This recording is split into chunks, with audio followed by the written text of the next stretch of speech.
Clara May Hollister's fingers clawed at the frozen ground as blood dripped from her temple onto the snow. Her shoulder screamed with a pain so fierce she couldn't breathe. She tried to stand. Failed. Tried again. Collapsed. "Benny," she whispered through cracked lips. "Dear God, who's going to feed Benny?" The 12-year-old boy couldn't walk, couldn't fetch water, couldn't survive alone. And she was dying in her own yard while the whole town of Silver Creek pretended she didn't exist. This is a story of rejection, redemption, and a love nobody expected. If you want to see how Clara's tragedy transforms into triumph, subscribe to our channel and follow her journey to the very end. Drop a comment telling us which city you're watching from so we can see how far Clara's story has traveled. The year was 1882, and Colorado Territory had no mercy for widows. Clara May Hollister had learned that lesson the hard way over the past 6 months. Ever since her husband Samuel died in the mining accident, ever since her father-in-law followed him to the grave 8 weeks later, the good people of Silver Creek had made one thing abundantly clear. She didn't belong here. She never had. And they were counting the days until she failed. "You ain't from here," they'd whisper when she walked past the general store. "Outsider. Bad luck follows that woman everywhere she goes." Clara had stopped going to town 3 weeks ago. The whispers had turned to cold shoulders. The cold shoulders had turned to outright hostility. When she'd asked Mr. Patterson at the feed store for credit, just until her hens started laying again, he'd looked right through her like she was made of glass. "Can't help you, Mrs. Hollister. Store policy." Store policy. That was a new one. Samuel had run credit there for years when he was alive. But Samuel was dead, And Clara was just the outsider who'd married him and brought nothing but misfortune to the Hollister name. at least that's what they believed. "Clara?" Benny's voice drifted from inside the cabin, thin and worried. "Clara, you've been up there too long. You okay?" Clara gripped the edge of the roof and tried to steady herself. The December wind cut through her threadbare coat like a knife. She'd been patching the hole above Benny's bed for nearly an hour, her fingers numb and clumsy with the cold. "I'm fine, sweetheart," she called back, hating the way her voice shook. "Almost done." She wasn't fine. The roof needed a man's hands and a man's strength. It needed proper tools, not the rusty hammer and bent nails she'd scrounged from the barn. It needed someone who knew what they were doing. It needed Samuel. But Samuel was 6 feet under, and Clara was all Benny had left. She positioned another wooden shingle over the gap, raised the hammer, and swung. The shingle cracked. Her foot slipped on the icy surface, and suddenly the sky was spinning and the ground was rushing up to meet her, and Clara was falling. The impact drove every thought from her mind. She hit the frozen earth shoulder first, heard something crack, felt pain explode through her entire left side like wildfire consuming dry brush. Her head struck something hard. The world went white, then red, then gray at the edges. "Clara! Clara!" Benny's screams reached her from very far away. She tried to answer, tried to move. Her shoulder wouldn't obey. Her ribs shrieked with every shallow breath. "Get up," she told herself. "Get up. You have to get up. Benny needs you." She rolled onto her right side, gasping. Blood dripped into her eye from a gash on her forehead. Her left arm hung useless at her side, the shoulder sitting at an angle that looked wrong even through her haze of pain. "Benny," she managed to call. "Stay inside. Stay where you are." "I can't!" His voice cracked with panic. "Clara, I can't walk. I can't help you. I can't—" "I know, sweetheart. I know." Clara gritted her teeth and pushed herself to her knees. The world tilted dangerously. "Just stay calm. I'm coming." She got one foot under her, then the other, stood swaying in the bitter wind, her vision swimming, her shoulders screaming. 20 feet to the cabin door. 20 feet had never seemed so far. Clara took one step, another. The third step made her cry out as something grated in her shoulder, bone against bone in a way that shouldn't happen. She fell again. This time she couldn't get back up. The cold seeped into her body, numbing the pain, numbing everything. Snow began to fall, soft and silent, covering her in a thin white blanket. "Please," Clara whispered, not sure if she was talking to God or to the uncaring sky. "Please, someone help us. Anyone." The only answer was the wind. Inside the cabin, Benny was crying. She could hear him through the thin walls, calling her name over and over, helpless and terrified. 12 years old, with legs that would never carry him again, trapped while the only person left who loved him lay dying in the snow. Clara closed her eyes. She thought about Samuel, about his easy smile, and the way he'd promised to take care of her forever. Forever had lasted 3 years. She thought about the town, about all those righteous faces that had turned away from her in her hour of need. About Judge Ashworth, who held the note on her farm and visited every month with his false sympathy and his standing offer to take this burden off her hands. She thought about Benny, sweet Benny, who read books by candlelight and dreamed of seeing the ocean someday, who called her sister, even though they shared no blood, who would end up in some terrible institution if she died here today, alone and forgotten and afraid. "I'm sorry," she thought. "I'm so sorry I wasn't strong enough." The sound of hoofbeats came from somewhere distant, muffled by the falling snow. Clara barely registered them. A hallucination, probably. No one rode out to the Hollister place anymore. No one cared enough to check on the cursed widow and her crippled charge. The hoofbeats grew louder, stopped. "Good Lord!" The voice was deep, rough with concern. A man's voice, unfamiliar. Clara forced her eyes open. Through the curtain of snow and blood, she saw a figure dismounting from a tall horse. Broad shoulders, dark hat pulled low, moving toward her with purpose. "Don't," she managed to croak. "Don't touch me." The stranger ignored her.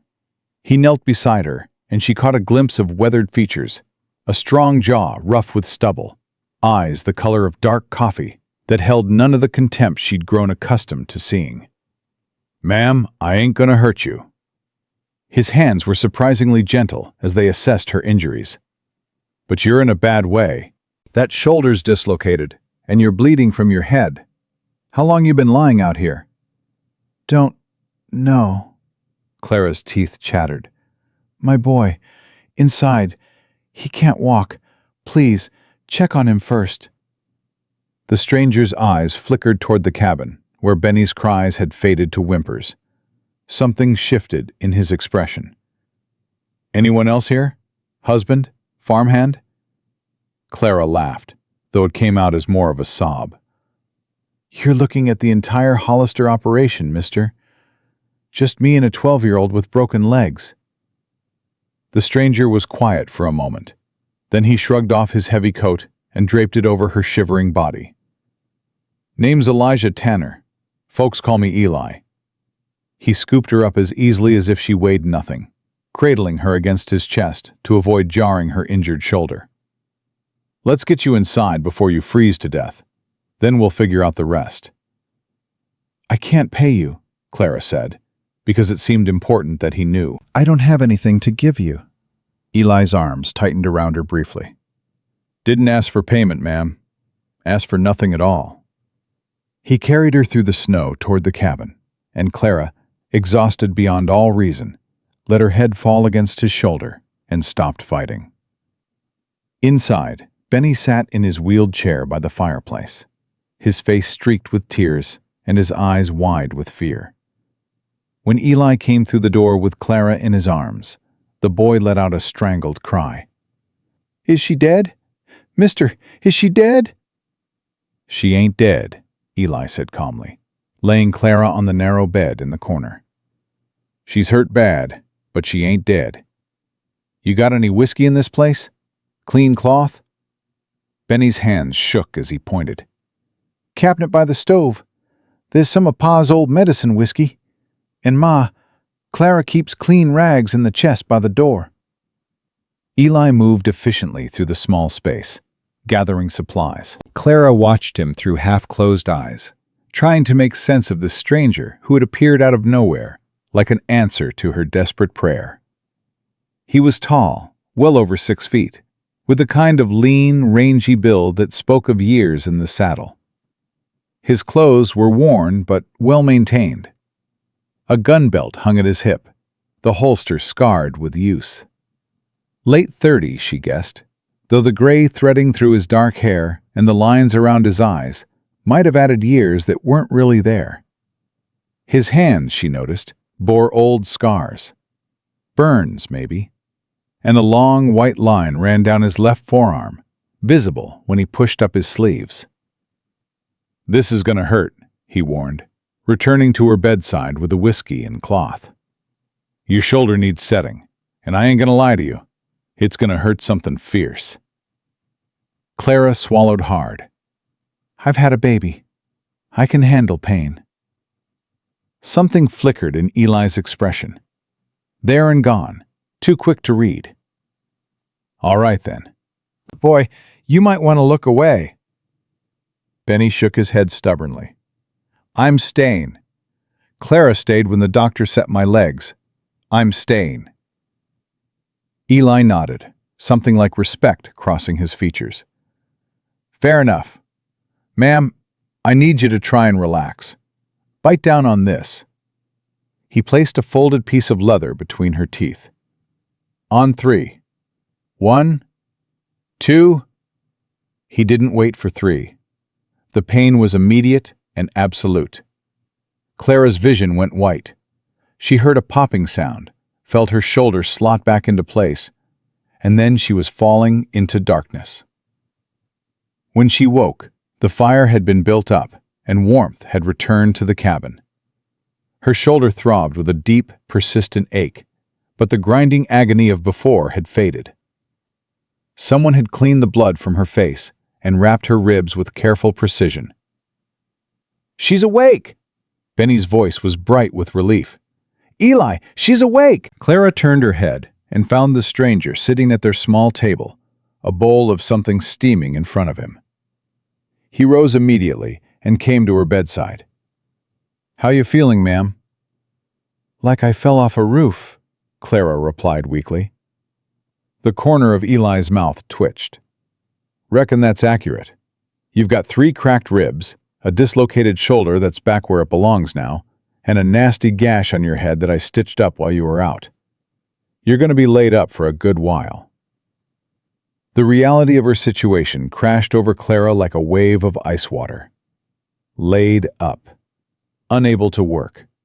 With animals to feed and a mortgage payment due in 2 weeks, and a child to care for who couldn't care for himself. I can't, she said, struggling to sit up. I can't be laid up. The livestock, Eli's hand pressed gently but firmly against her good shoulder, pushing her back down. The livestock's been fed and watered. Your cow's been milked. Horses have hay. The chickens are confused, but alive. Clara stared at him. You did all that? Wasn't hard. Your boy here told me where everything was. Eli nodded toward Benny, who was beaming with a pride Clara hadn't seen on his face in months. He's got a good head on his shoulders, that one. He does, Clara agreed softly. Then, because she couldn't hold it back anymore, why are you helping us? Nobody helps us. This whole town would rather watch us starve than lift a finger. Eli was quiet for a long moment. He returned to his chair at the table, his movements slow and deliberate. Passed through Silver Creek this morning, he said finally. Asked about work at the saloon. Man there, big fellow with a red beard, told me about the Hollister widow. Said you were cursed. Said anyone who helped you would catch the bad luck too. He paused. Said your boy was crippled Because God was punishing you for something. Clara's throat tightened. Hank Morrison, the blacksmith. He never forgave me for marrying Samuel instead of his son. Figured it was something like that. Eli's dark eyes met hers, and Clara saw something in them that made her breath catch. Not pity. Understanding. I don't put much stock in curses, ma'am. And I don't put any stock at all in a God that cripples children to punish their mothers. Benny made a small sound. Clara looked over to find him wiping his eyes with his sleeve, his thin shoulders shaking. "Nobody ever said that before," the boy whispered. "About me, I mean. That I wasn't punishment." Eli rose from his chair and crossed to Benny, crouching down so they were at eye level. "Listen to me, son. What happened to your legs was an accident. Nothing more, nothing less. Doesn't say anything about who you are or who your people are. You understand me?" Benny nodded, tears streaming freely now. "Yes, sir." "Good." Eli straightened up, his voice gruff. "Now, I noticed you got a checkerboard over there. You any good?" "I beat Clara every time," Benny said with a watery smile. "That's so." Eli glanced at Clara with a hint of challenge.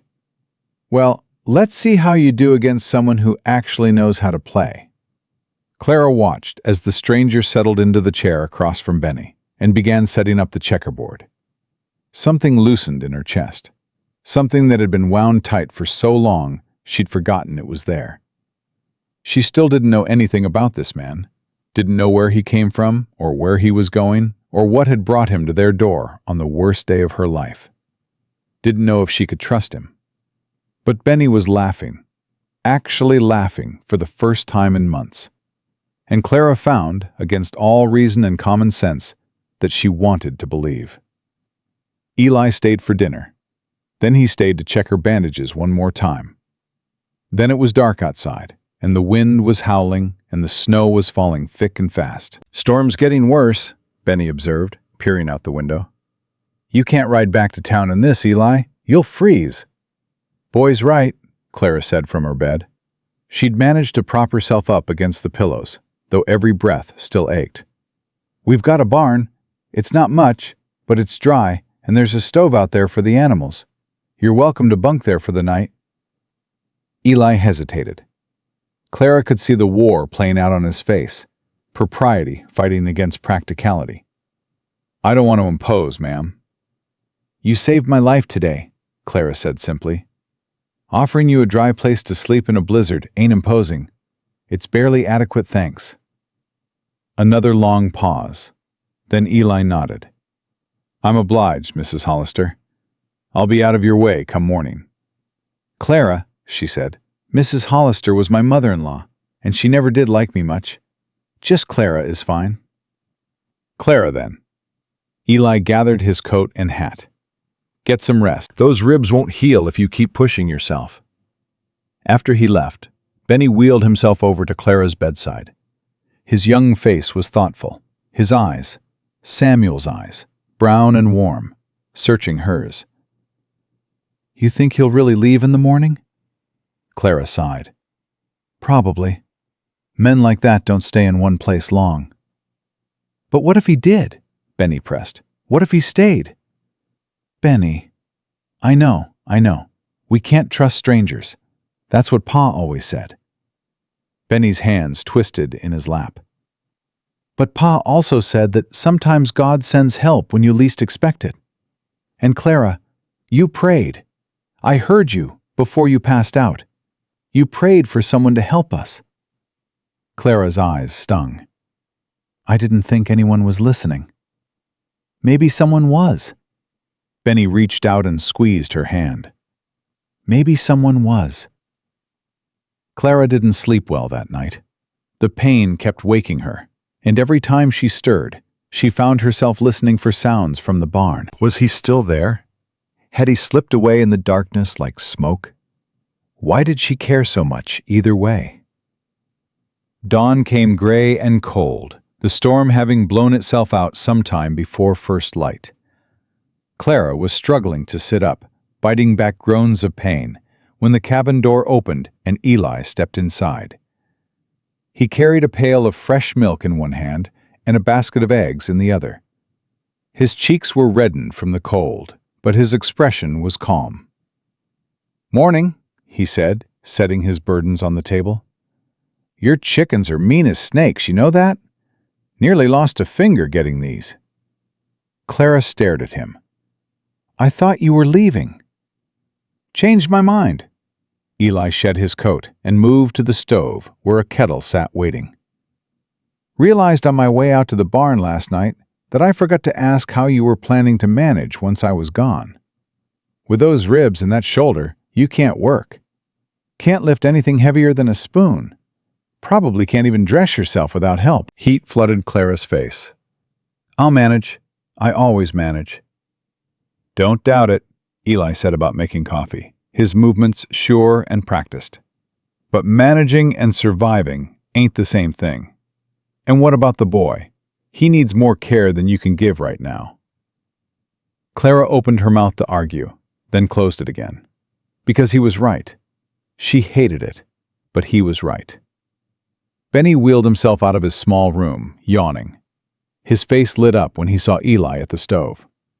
"You stayed." "Appears so." Eli poured coffee into 3 cups, then seemed to realize what he'd done, and glanced at Clara. "Sorry, habit. Didn't think about the boy being too young for coffee." "Benny drinks coffee," Clara said automatically, still trying to process this turn of events. "Has since he was 10. Samuel always said—" She trailed off. Samuel always said. Samuel used to, Samuel thought. Everything in her life came back to a dead man. "Samuel was your husband?" Eli asked quietly. "Yes." Clara accepted the cup he brought her, wrapping her good hand around its warmth. "He died 8 months ago. Mining accident. And then his father passed 6 months ago. And since then, it's just been me and Benny." Eli settled into a chair, his own cup cradled between his scarred hands. "This town don't seem too friendly toward you." "They're not," Benny spoke up, his voice bitter in a way that made Clara's heart ache. "They never liked Clara because she's from Kansas, not Colorado. And they never liked me because I'm slow." He made air quotes with his fingers. "That's what they call me, slow, because I can't walk." "You ain't slow," Eli said mildly. "You beat me at checkers 4 times last night." Benny ducked his head, but not before Clara saw his pleased smile. "There's also Judge Ashworth," Clara said. Deciding if they were laying cards on the table, she might as well show her whole hand. "He holds the note on this farm. And he's been circling like a vulture ever since Samuel died. Wants the land? Wants something. I don't know what exactly. There's nothing special about this 40 acres. No gold or silver that anyone knows of. But he's made it clear he wants us gone." Clara's grip tightened on her cup. "Payment's due in 2 weeks. I've got about half what I need." Eli was quiet, turning this information over. "How much you short?" $15. "That ain't too bad." Clara laughed, and it came out harsh. "Maybe not for some. For me, it might as well be $1,500. I've got nothing left to sell except the animals, and if I sell them, I can't work the land anyway." "What about crops? You got anything coming in?" "Spring wheat, if the weather holds, but that won't help me now." Clara set her cup aside, exhaustion crashing over her in waves. "I appreciate what you've done, Mr. Tanner. Truly. But you don't need to get involved in my mess. This ain't your problem." Eli studied her for a long moment. His face gave nothing away. "Mrs. Hollister, Clara, I spent 8 years drifting from place to place, never staying anywhere longer than a season, running from—" He stopped, shook his head. "Running from ghosts. And I'm tired." "Tired?" "Bone tired. Soul tired." His dark eyes met hers. "When I rode up to your place yesterday, and saw you lying in the snow. Something told me this was where I was supposed to be. Can't explain it better than that." Clara wanted to believe him, wanted it so badly her chest ached with it. But she'd learned hard lessons about trust. "I don't know anything about you," she said carefully. "You could be anyone. You could be—" "A killer?" Eli's mouth curved in a humorless smile. "I've killed men, Clara. In the war. After it, too, when circumstances required." He held up his scarred hands. "These hands have done things I ain't proud of. But I've never hurt a woman or a child in my life, and I don't intend to start now." The silence stretched between them, heavy with unspoken questions. "Let me stay," Eli said finally. "Just until you're healed. I'll sleep in the barn, work for my keep. If after that you want me gone, I'll go. No arguments." "Why?" Clara whispered. "Why do you care what happens to us?" Eli's expression shifted, shadows moving behind his eyes. "Because once, a long time ago, someone should have helped and didn't. And I've been carrying that weight ever since." He didn't elaborate. Clara didn't ask. "1 week," she said at last. "We'll see how it goes for 1 week." Eli nodded, something like relief flickering across his features. 1 week. Benny, who had been watching this exchange with the intensity of a hawk, suddenly grinned. "Does this mean you'll play checkers with me again?" Eli's stern face softened. "Reckon it does, son. Reckon it does." Over the next several days, a rhythm established itself in the Hollister cabin. Eli rose before dawn to tend the animals and haul water. By the time Clara managed to dress herself, a painful, slow process that left her sweating and breathless, breakfast was waiting, and Benny was chattering happily about whatever book he'd been reading by candlelight. True to his word, Eli slept in the barn and maintained a respectful distance. But the time they spent together increased gradually, naturally, as Clara's curiosity got the better of her caution. She learned that he was 34 years old, born in Tennessee, but raised in Texas after his family moved west when he was a boy. He'd fought for the Union in the war, an unpopular choice for a Texan, and had served as a field medic, which explained his skill with her injuries. What he didn't tell her, what she sensed lay beneath the surface like a bruise that wouldn't heal, was why he'd spent 8 years wandering. What ghosts he was running from. "You mentioned you've killed men," she said one evening as they sat by the fire while Benny slept. The words had been building in her for days. In circumstances that required it, what did that mean? Eli stared into the flames, his jaw tight. "Means I've made enemies of bad men. Means I've defended people who couldn't defend themselves. Means I've got blood on my hands that won't wash off no matter how hard I scrub." "But you're not a bad man." "No?" He looked at her then, and Clara saw something raw and wounded in his gaze. "How can you be so sure?"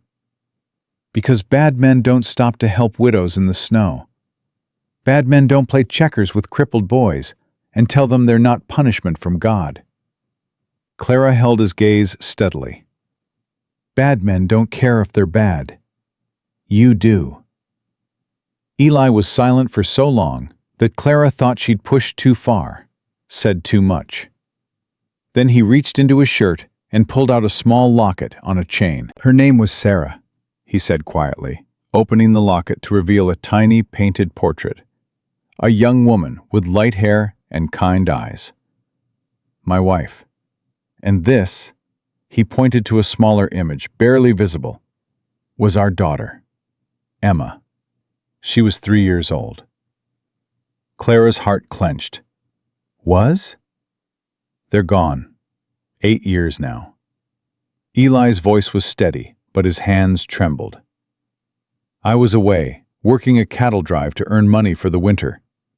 While I was gone, a gang of raiders hit our homestead. killed Sarah, killed Emma, burned everything. Oh, Eli.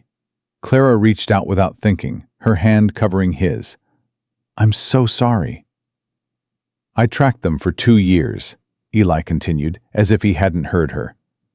Found most of them, made them pay for what they did. His jaw tightened. But the leader, the one who gave the orders, he got away, vanished like smoke. And you've been searching for him ever since? Eli nodded slowly. Had a lead that brought me this way. Heard he might be holed up somewhere in Colorado territory. His eyes met hers. But when I rode up to your place and saw you lying there, I don't know, something changed. For the first time in 8 years, something mattered more than revenge. The weight of his confession settled over them like a blanket. Clara understood now, the shadows in his eyes, the way he tensed whenever someone approached the cabin, the gun he kept always within reach. He wasn't just a drifter. He was a man on a mission, a dangerous man with dangerous enemies. She should send him away, for her own safety, for Benny's. Instead, she squeezed his hand and said, "Thank you for telling me." Eli looked down at their joined hands, then back up at her face. Something shifted in his expression, something warm and wondering that made Clara's pulse quicken. "You're a remarkable woman, Clara Hollister." "I'm a tired woman trying to keep her head above water," she corrected. "Nothing remarkable about that." There is, Eli said softly. There is. The next morning, Clara woke to the sound of raised voices outside. Male voices, plural, and one of them belonged to Eli. "No business here," I said. Eli's tone was cold and hard, nothing like the gentle voice he used with her and Benny. "The widow's business is the bank's business." The second voice was oily, self-satisfied. Clara recognized it immediately. Judge Cornelius Ashworth. She struggled out of bed, ignoring the fire in her ribs, and made her way to the window. Outside, Eli stood between the cabin door and 2 mounted men. The first was Ashworth himself, impeccably dressed as always in his Eastern-style suit and polished boots. The second was a younger man Clara didn't recognize, dark-haired and cold-eyed, with the look of hired muscle. "Mrs. Hollister isn't receiving visitors," Eli said flatly. "You can come back when she's recovered." "Recovered from what, exactly?" Ashworth dismounted, his smile never reaching his eyes. I heard the poor dear had an accident. Such a shame. A woman alone out here, no one to help her, no one to care if something were to happen. "She ain't alone." Eli's hand rested casually on his gun belt. "And I care plenty." Ashworth's eyes narrowed as he assessed Eli with new interest. "I don't believe we've been introduced. I'm Judge Cornelius Ashworth. I hold the mortgage on this property." "Elijah Tanner. I work here." "Work here?" Ashworth's laugh was thin and unpleasant. "Since when can the widow afford hired help? She can barely afford to feed herself." "My wages ain't your concern." The 2 men stared at each other, tension crackling between them like lightning before a storm. Clara had seen enough. She grabbed her shawl and opened the cabin door. "Judge Ashworth?" she called, pleased that her voice came out steady despite the pain. "What brings you all the way out here?" Ashworth's expression shifted to false concern as he swept off his hat. "Mrs. Hollister!" "I heard about your accident and came to check on you personally. Are you being properly cared for?" "I'm being cared for just fine."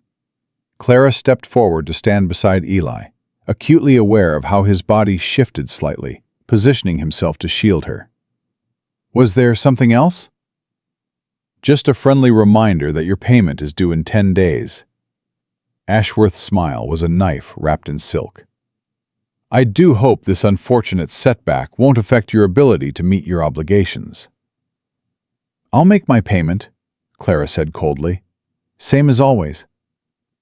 Of course, of course. Ashworth replaced his hat. But do remember, Mrs. Hollister, my offer still stands. Should you find yourself unable to continue, the bank would be happy to take this burden off your hands. For a fair price, naturally. The lady said she'll make her payment. Eli's voice cut through like a blade. Seems to me this conversation is finished.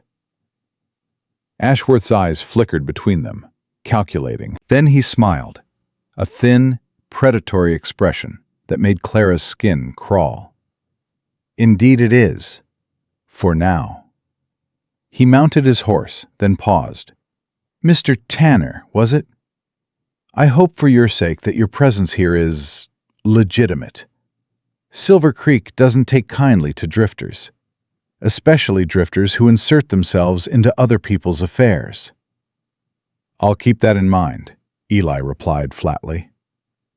Ashworth tipped his hat to Clara, then rode away, his silent companion following. Only when they were out of sight did Clara let out the breath she'd been holding. You shouldn't have done that, she said, though her voice lacked conviction. Made an enemy of him. Reckon I've made enemies of worse men. Eli turned to face her, his expression softening. You okay? Should you even be standing? I'm fine. Clara swayed slightly, and Eli's hand shot out to steady her. All right, maybe not completely fine. Let's get you back inside. Eli guided her toward the cabin, his touch gentle and warm. And then we need to talk about how you're going to make that payment. I don't know how, Clara admitted, the words tasting like ashes in her mouth. I've gone over the figures 100 times. There's no way. Eli was silent as he helped her back to bed, his face thoughtful. Then he sat down in the chair beside her and leaned forward. There might be a way, he said slowly. How do you feel about wild horses? Clara stared at him, certain she'd misheard. Wild horses? There's a ranch about 5 miles east of here, Eli explained, settling back in his chair. The Bar M. Passed by it on my way into Silver Creek. They've got a corral full of Mustangs, fresh off the range, and a sign posted offering $4 a head for anyone who can break them saddle ready. $4 a head, Clara repeated slowly, doing the math. That's enough to cover what you're short, with some left over for supplies. Eli's dark eyes held hers steadily. I've been breaking horses since I was 14 years old. It's one of the few things I'm good at. But your work here can wait a few days. Your animals are fed, your wood's stocked, and the boy can manage the small stuff while I'm gone. Eli leaned forward. Clara, this is a way out. A real one. Hope flickered in Clara's chest, fragile as a candle flame in a windstorm. She wanted to believe it could be this simple. But nothing in her life had been simple for a very long time. Why would you do this?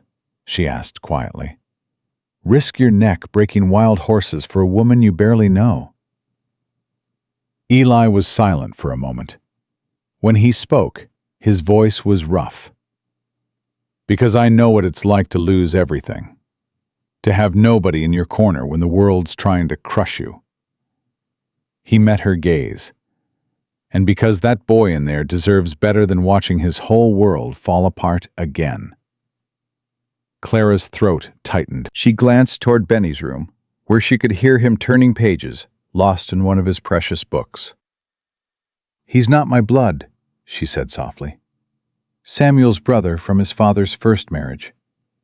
After the accident that took his legs, most folks thought he'd be better off in an institution. Samuel refused. Said Benny was family, and family takes care of their own. Smart man, your husband. He was. Clara's voice caught. He was the best man I ever knew. And when he died, I promised I'd take care of Benny no matter what. But I'm failing, Eli. Every day I'm failing a little more. You ain't failing. Eli's hand covered hers, warm and calloused. You're fighting. There's a difference. Clara looked down at their joined hands. His touch sent something warm spreading through her chest, something she hadn't felt in so long she'd almost forgotten what it was. She pulled away gently, not because she wanted to, but because she was afraid of what wanting might lead to. When would you go? Tomorrow morning, if you're agreeable. Sooner I start, sooner I finish. Clara nodded slowly. All right, but Eli, be careful. Wild horses have killed better men than you. A ghost of a smile crossed his face. Better men, maybe, but not meaner ones. That night, after Benny had gone to bed, Clara found herself unable to sleep. She sat by the fire, her injured shoulder aching, her mind turning over everything that had happened in the past week. A stranger had ridden into her life and changed everything. Or maybe not everything. Maybe he'd just shown her that change was still possible, even when hope seemed lost. The cabin door opened quietly, and Eli stepped inside. He stopped when he saw her sitting there. Couldn't sleep? Clara shook her head. Too much thinking. Eli crossed to the fire and added another log, then settled into the chair across from her. The flames cast dancing shadows across his weathered face. Can I ask you something? Clara said. You can ask. Don't promise I'll answer. The man who led the raid on your homestead. The one who got away. She hesitated. Do you really think he's somewhere in Colorado? Eli's jaw tightened. Got word from a man I trust.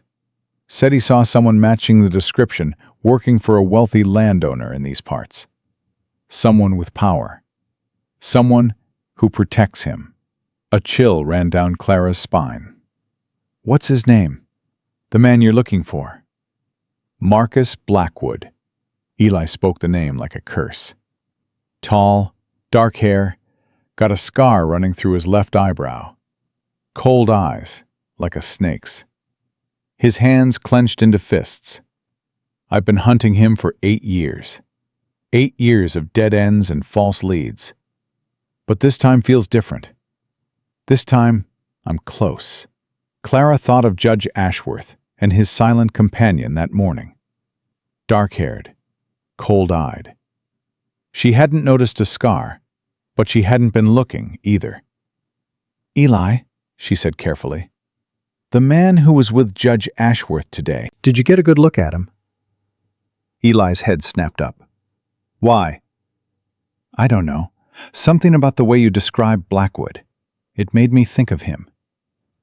I didn't pay him much mind, Eli admitted. Was too focused on Ashworth. His eyes narrowed. You think there might be a connection? I don't know what I think, but Ashworth's been circling my land like a vulture for months, and he's got more money and influence than any honest judge should have. Eli was quiet for a long moment, his expression unreadable. If Blackwood is working for Ashworth, if he's been here all this time, right under my nose, then you'd have your answers, Clara finished softly.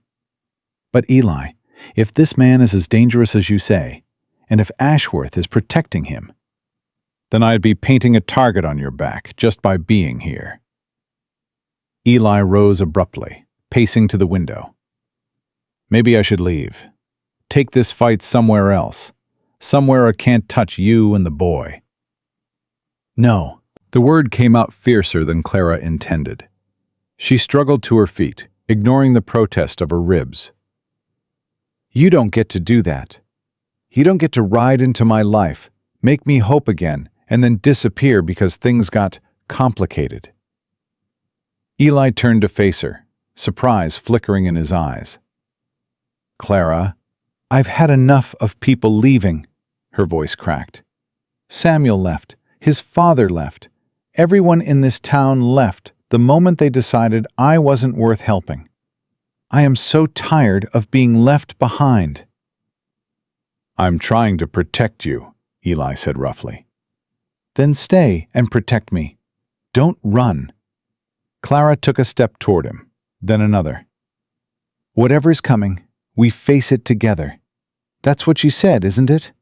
That you were tired of running? The space between them had shrunk to almost nothing.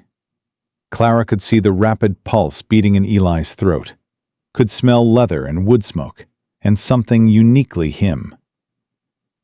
You don't know what you're asking, he said, his voice low and strained. The things I've done, the darkness I carry. I know you're a good man who's been carrying too much alone for too long. Clara reached up and touched his face, her fingers trembling. I know you make Benny laugh. I know you treated my injuries with more care than any doctor ever has. I know you look at me like I'm something worth seeing, and I haven't felt that way in longer than I can remember. Eli's breath caught. His hand came up to cover hers, pressing it against his cheek. Clara, he whispered, and her name on his lips sounded like a prayer. For a moment, she thought he might kiss her. For a moment, she wanted him to. Then Benny's voice called out from his room, thin and frightened. Clara? Clara, I had a bad dream. The spell broke. Clara stepped back, her cheeks flushed, her heart pounding. I should go to him, she said. Eli nodded, his expression a complicated mix of emotions. I should get some sleep. Early start tomorrow. Eli, she paused at Benny's door. When you come back from the bar M, we should talk. About everything. Yeah. His voice was rough. Yeah, we should. The next morning, Clara and Benny stood on the porch to watch Eli ride out. His chestnut horse danced with eagerness, sensing the journey ahead. You'll be careful? Benny called out, worry evident in his young voice. Eli tipped his hat, a rare smile crossing his face. Careful as a man can be when he's wrestling wild horses, son. That's not very reassuring, Clara observed dryly. Wasn't meant to be. Eli's eyes found hers, holding them for a long moment. I'll be back in 4 days, 5 at most. You need anything before I go? Just come back in one piece. Something warm flickered in his gaze. Yes, ma'am. He turned his horse and rode toward the rising sun, and Clara watched until he disappeared over the ridge, her hand pressed against the ache in her chest that had nothing to do with her healing ribs. He's coming back, Benny said quietly. I know he is. How do you know? Benny smiled, wise beyond his years. Because he looks at you the way Pa used to look at his mama, like you're the only person in the whole world worth seeing. Clara's eyes stung. Benny, I'm not a little kid, Clara. I know what love looks like. He wheeled his chair back toward the door. And I know what it looks like when someone's finally found a place to belong. The days of Eli's absence passed slowly. Clara pushed herself harder than she should have, determined to prove she could manage on her own. Her ribs protested every movement, but she gritted her teeth and carried on. Benny helped where he could, his quick mind finding solutions to problems his body couldn't solve. He rigged a pulley system to help Clara carry water buckets. He kept inventory of their supplies, scratching figures in his worn notebook. We're going to make it, he announced on the third night, looking up from his calculations. If Eli brings back enough for the payment, and if the chickens keep laying, and if the weather holds for spring planting, that's a lot of ifs, Clara said gently. But they're possible ifs. Benny's eyes shone with hope. Before Eli came, we didn't even have ifs. We just had waiting to lose.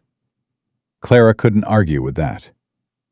On the 4th day, she was hanging laundry with her one good arm when she spotted a rider approaching from the east. Her heart leaped before her mind could caution it. But as the rider drew closer, her hope curdled into dread. It wasn't Eli. It was Judge Ashworth's man, the dark-haired one with the cold eyes. Clara dropped the wet shirt she was holding and moved toward the cabin, toward the rifle Samuel had taught her to shoot. But she wasn't fast enough. The man had already dismounted and was striding toward her, his smile as cold as his eyes. "Mrs. Hollister." His voice was smooth, cultured, wrong somehow. "The judge sent me to check on you. Make sure you're recovering well from your unfortunate accident." "I'm fine," Clara kept her voice steady. "You can tell Judge Ashworth his concern is noted, but unnecessary." "Is it?" The man took a step closer. "A woman alone, injured, with a crippled boy to care for. That seems like a situation ripe for further misfortune." Clara's blood ran cold. "Is that a threat?" "Merely an observation." His eyes swept over her, assessing. "Where's your hired hand? The one with the quick tongue and the itchy gun hand." "Away on business." "How convenient." Another step closer. Clara could see the scar now, bisecting his left eyebrow, just like Eli had described. "The judge wanted me to remind you that his offer stands. He's prepared to be very generous, more generous than a stubborn widow deserves." "My answer hasn't changed." "Pity." The man's smile widened, and Clara saw something terrible lurking behind it. Something that enjoyed causing pain. "The judge isn't a patient man, Mrs. Hollister, and neither am I." "Clara?" Benny's voice came from the cabin doorway, trembling with fear. "Clara, who is that?" The man's gaze shifted to Benny, and something hungry entered his expression. "Well, well, the crippled boy. I've heard about you." "Leave him alone." Clara stepped between them, her heart pounding. "Whatever business you have, it's with me, not him." "For now." The man held her gaze for a long moment, then stepped back and touched the brim of his hat. "I'll be seeing you soon, Mrs. Hollister. Real soon." He mounted his horse and rode away without looking back. Clara stood frozen until he was out of sight, then rushed to Benny, gathering him in her arms despite the screaming protest of her ribs. "Who was that?" Benny whispered, his small body shaking. "Clara, he scared me." "I know, sweetheart. He scared me too." "Is he going to come back?" Clara wanted to lie, wanted to promise that everything would be fine and nothing bad would ever touch them. But Benny deserved better than false comfort. "I don't know," she admitted, "but we're going to be ready if he does." That night, Clara loaded Samuel's rifle and propped it beside her bed. She didn't sleep, just sat in the darkness with her hand on the cold metal, listening for hoofbeats. Eli returned on the 5th day, just as he'd promised. Clara heard his horse before she saw him, and she was out the door before her mind could catch up with her body. He was dusty and tired, his clothes bearing the marks of hard work and harder falls. But he was whole, and he was here, and that was all that mattered. "Eli!" Benny shouted from the doorway. "You came back!" "Said I would, didn't I?" Eli dismounted with a grunt, moving stiffly. "Got 15 horses broke and $60 in my pocket. Would have been more, but one of the Mustangs had other ideas about being ridden." Clara stopped a few feet from him, her heart hammering. "You're hurt." "Bruised ribs, maybe a cracked one." "Nothing that won't heal." His eyes searched her face. "What happened? Something's wrong, I can see it." "Inside," Clara said. "We need to talk." She told him everything. The visit from Ashworth's man, the threats, veiled and not, the scar through his eyebrow. Eli's face went pale beneath his tan, then flushed with a rage so intense Clara instinctively stepped back.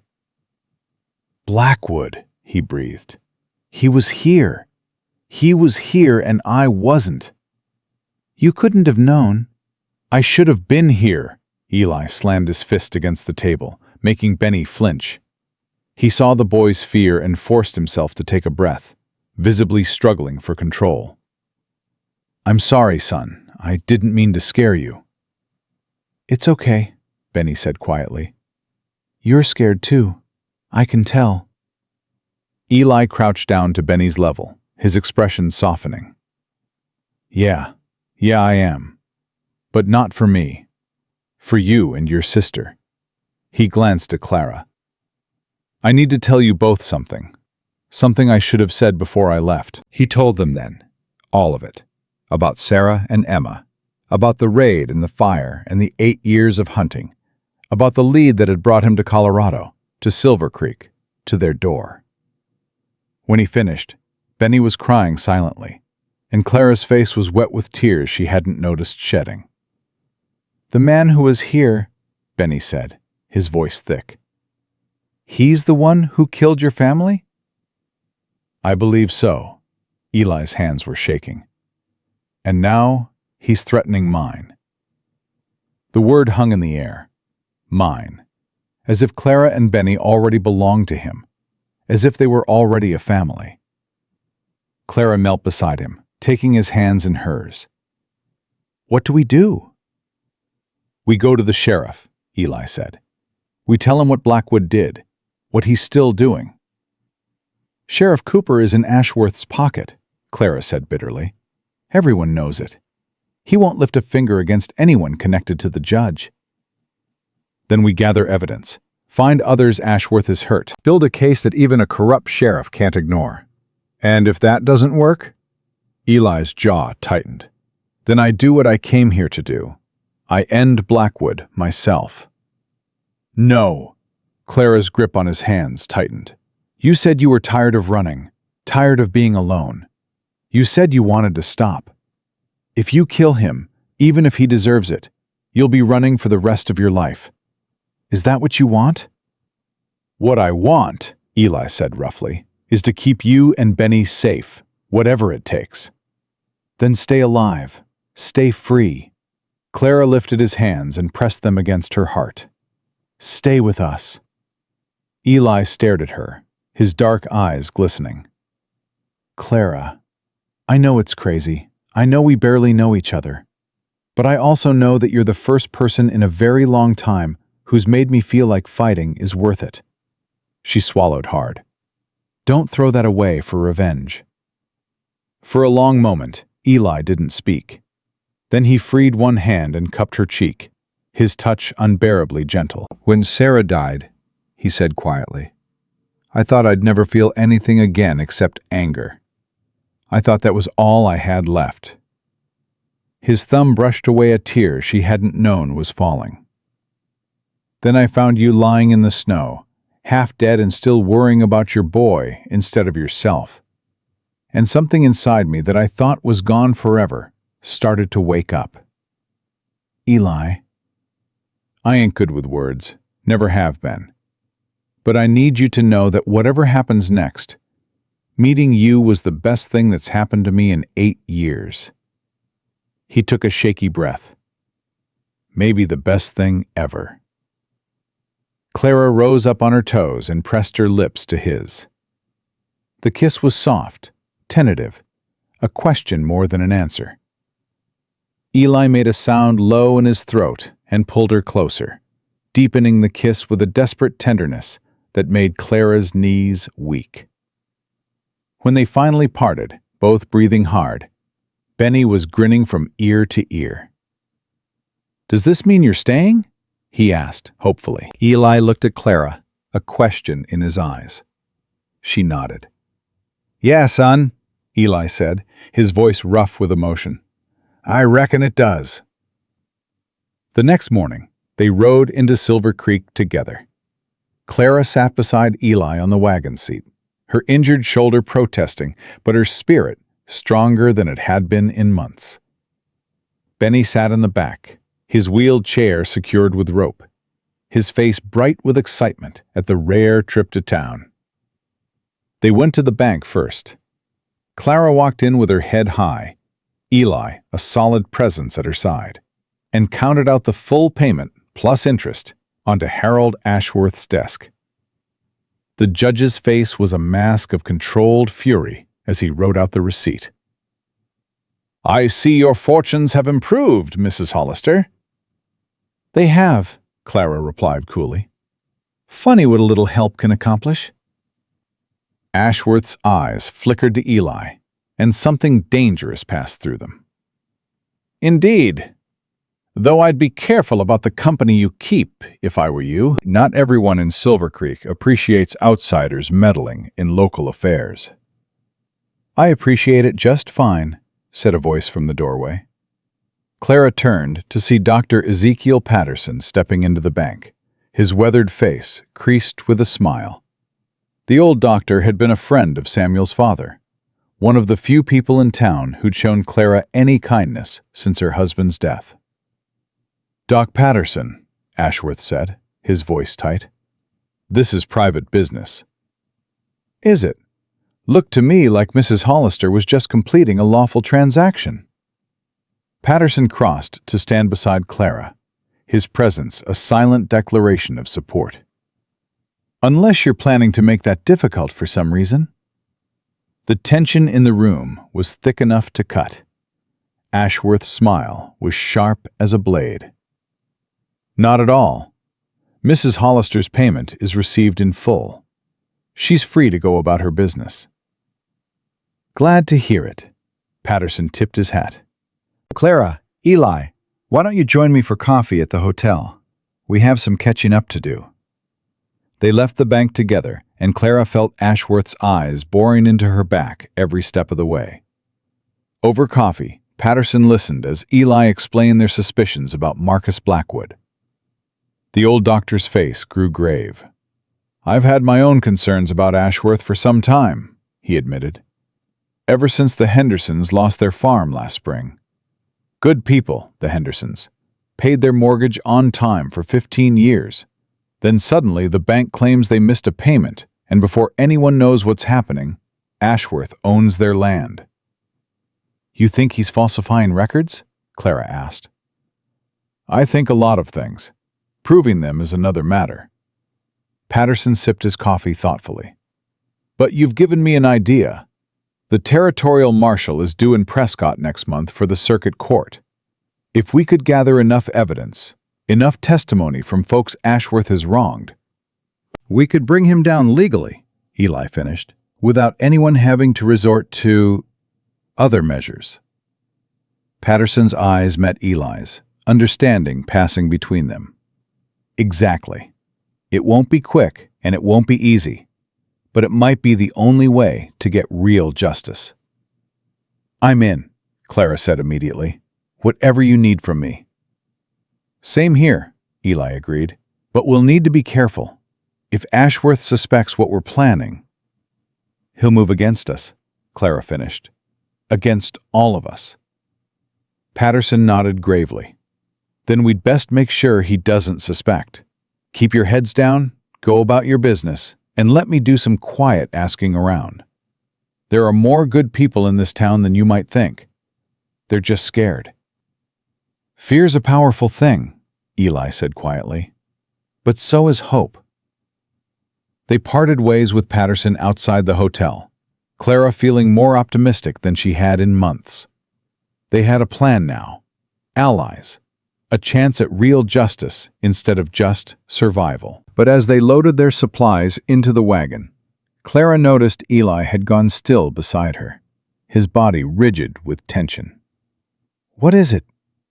"Across the street," Eli said, his voice barely above a whisper. "Don't look directly. The man coming out of the saloon." Clara glanced casually in that direction and felt her blood turn to ice. It was him, Ashworth's man, Marcus Blackwood, and he was staring directly at Eli with a smile that promised death. "He recognizes me," Eli said flatly. "He knows who I am." "How? It's been 8 years." "Doesn't matter how. What matters is that our timeline just got a whole lot shorter." Eli helped Clara onto the wagon seat, his movements controlled but urgent. We need to get back to the farm. Now. As they rode out of town, Clara looked back once. Blackwood was still standing outside the saloon, watching them go. He hadn't stopped smiling.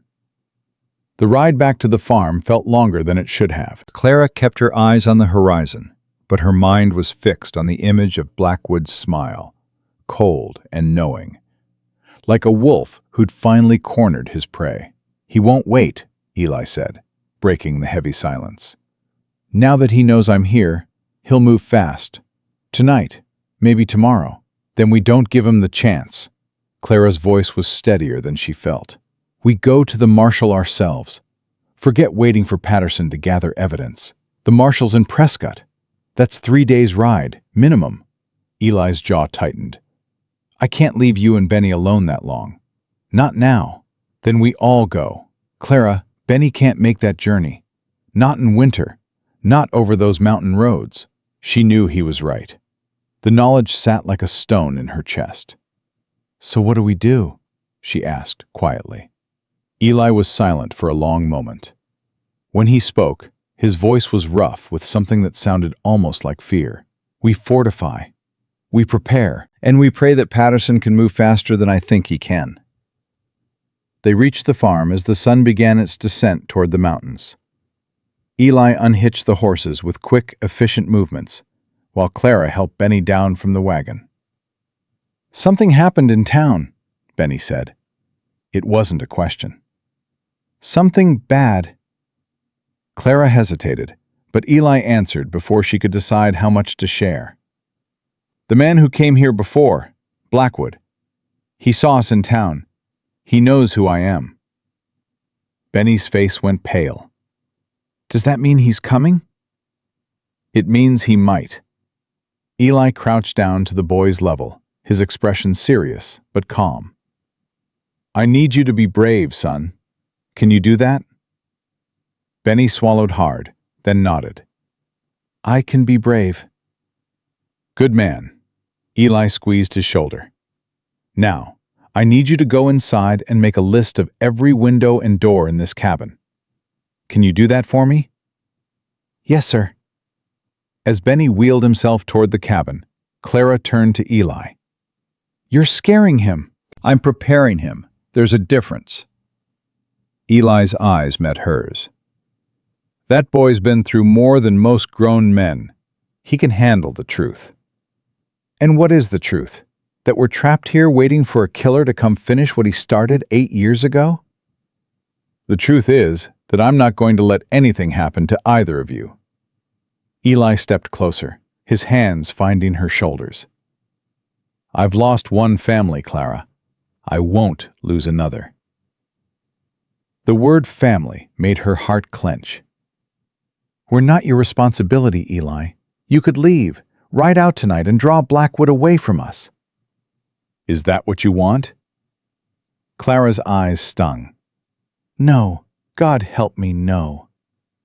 Eli pulled her against his chest, his arms wrapping around her with fierce tenderness. "Then stop suggesting it. We're in this together, all 3 of us." They spent the rest of the daylight hours preparing.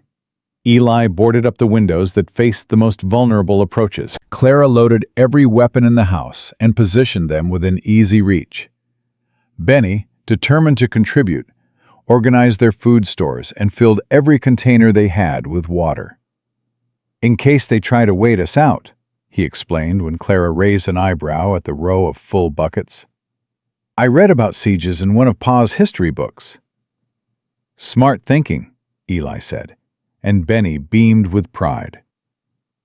As darkness fell, they gathered around the small table for a meal none of them had much appetite for. The cabin felt smaller than usual, the silence heavier. "Eli?" Benny's voice was quiet. "Can I ask you something?" "Course you can." "If Blackwood comes, if something happens," the boy's voice trembled, "will you promise to take care of Clara, no matter what?" "Benny," Clara started, but Eli held up his hand. "Nothing's going to happen to your sister," Eli said firmly. Or to you. But yes, son, I promise. I'll take care of both of you, no matter what. Benny nodded, some of the tension leaving his thin shoulders. Okay, good. Now, Eli pushed back from the table. I want you to sleep in Clara's room tonight. Both of you. I'll keep watch out here. You can't stay awake all night, Clara protested. Watch me. She wanted to argue, but the set of his jaw told her it would be pointless. Instead, she helped Benny into the small bedroom and settled him on the floor beside her bed, wrapped in every blanket they could spare. Clara? Benny whispered as she was about to blow out the candle. Yes, sweetheart? I'm glad Eli came, even with everything that's happening. His eyes shone in the flickering light. I'm glad we're not alone anymore.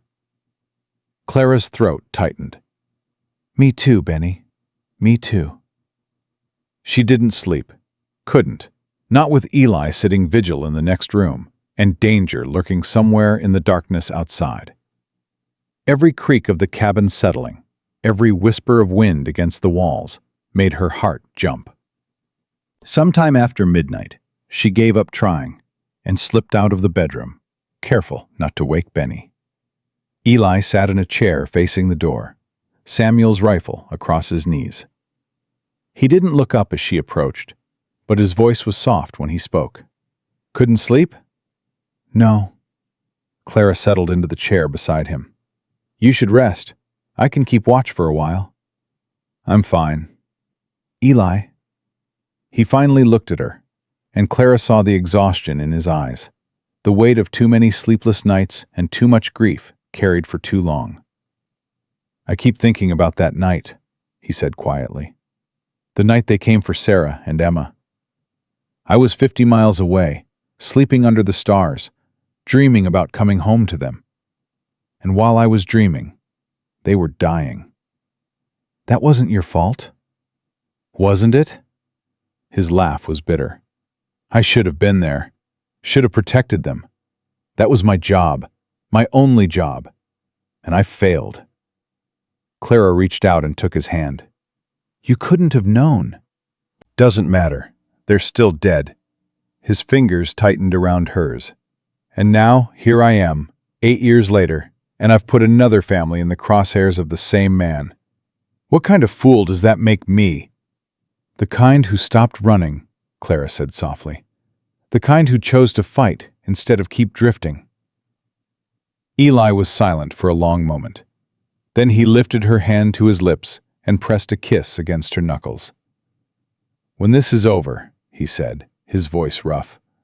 When Blackwood's gone and Ashworth's in chains and this whole nightmare is finished, I want to marry you, Clara Hollister, if you'll have me. Clara's breath caught. Eli, I know it's too soon. I know we've only known each other a few weeks, but I've spent 8 years feeling dead inside, and you made me feel alive again. His eyes searched hers. I don't want to wait anymore. Life's too short and too uncertain to waste on waiting. Yes, Clara whispered, the word escaping before she could overthink it. Yes, Eli. When this is over, yes. The smile that broke across his face was like sunrise after a long night. He pulled her close and kissed her, deep and tender and full of promise. They stayed that way, wrapped in each other's arms, until the first gray light of dawn crept through the cracks in the boarded windows. The attack didn't come that night, or the next, or the next. By the fourth day, the tension had become almost unbearable. Clara found herself jumping at shadows, snapping at Benny over small things, then immediately feeling terrible about it. He's playing with us, Eli said grimly as they stood on the porch, watching the empty road. Letting us stew in our own fear. It's a tactic, makes people sloppy, makes them make mistakes. Then we don't make mistakes, Clara replied, though her voice wavered. That afternoon, Dr. Patterson rode up to the farm, his face grave, but his eyes bright with purpose. I've been busy, he said, accepting the cup of coffee from Clara. Talked to a lot of folks these past few days. The Hendersons, the Morales family, the widow Turner. All of them lost property to Ashworth under suspicious circumstances, and all of them are willing to testify. How many? Eli asked. 7 families so far, and that's just in Silver Creek. I've got word that there are more in the surrounding counties. Patterson's jaw set. That man has been stealing land for years, using his position to falsify records and intimidate anyone who tried to fight back. But people are angry, Eli. Scared, yes, but angry too. They're ready to stand up. When can we move? I've sent word to the territorial marshal. He's agreed to come early. Should be in Prescott by week's end. If we can get our witnesses there safely. Ashworth won't let that happen, Clara said. The moment he finds out what we're planning, he'll do whatever it takes to stop us. Then we don't let him find out. Patterson leaned forward. I've arranged for the families to leave at different times, by different routes. They'll all converge on Prescott the day before the marshal arrives. By the time Ashworth realizes what's happening, it'll be too late. What about Blackwood? Eli's voice was hard. He's the wild card in all this. As long as he's out there. I've thought about that too. Patterson's expression grew serious. There's a federal warrant out for a man matching Blackwood's description. Wanted for murder in 3 territories.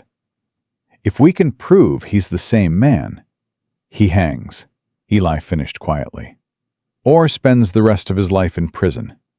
Either way, he never hurts anyone again. Clara looked at Eli, saw the conflict playing out across his features. Part of him wanted to end this himself, wanted to put a bullet in Blackwood and be done with it. But another part, the part that had chosen to stop running and start building, knew that Patterson's way was better. How do we prove it? Eli asked, finally. That Blackwood is the man on that warrant. The warrant includes a description of a distinctive tattoo, a snake coiled around a knife, on his left shoulder blade. Patterson's eyes met Eli's. Have you ever seen Blackwood without his shirt? No, but I know someone who might have. Clara understood immediately. The saloon girls. If Blackwood's been in Silver Creek for any length of time. Exactly, Patterson nodded. There's a woman named Rose who works at the Silver Dollar. She's helped me before. If anyone would know about that tattoo, it's her. I'll go, Clara said, surprising herself. Both men stared at her. Clara, no, Eli started. Think about it. Blackwood knows your face, Eli. He's watching for you. But me? I'm just the cursed widow, remember? Nobody pays attention to me.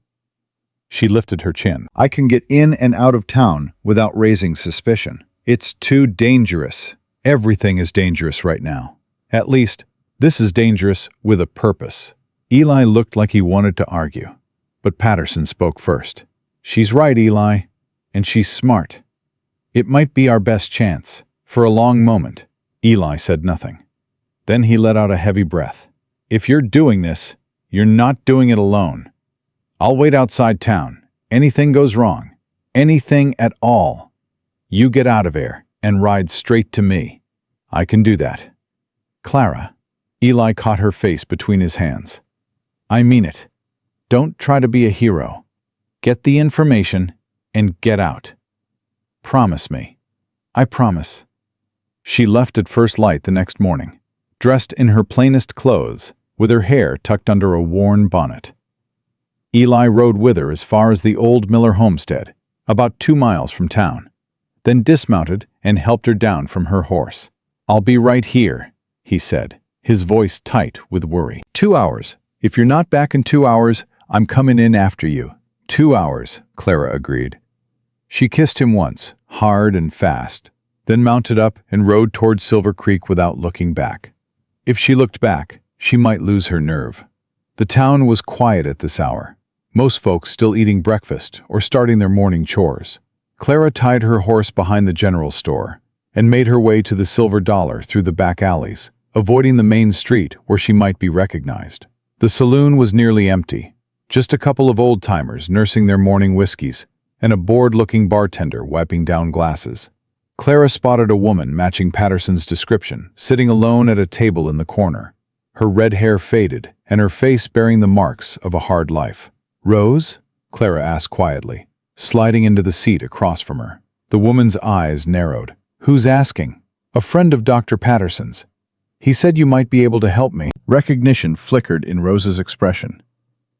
"You're the Hollister widow. The one they say is cursed." "That's me." Rose studied her for a long moment, then let out a humorless laugh. "Cursed. That's rich. Only curse on you is being a woman alone in a world run by men like Ashworth." She leaned forward. "What do you need?" "Information. About a man called Marcus Blackwood." Something shifted in Rose's face. Fear, quickly masked. "What about him?" "I need to know if he has a tattoo. A snake coiled around a knife on his left shoulder blade." Rose was quiet for so long that Clara began to fear she'd made a terrible mistake. Then the older woman spoke, her voice barely above a whisper. "He does. I've seen it." Clara's heart pounded. "Would you be willing to testify to that? Before a marshal?" "You're trying to take him down." It wasn't a question. "Him and Ashworth both?" "Yes." Rose's hands trembled as she reached for her glass. "You don't know what you're dealing with, girl.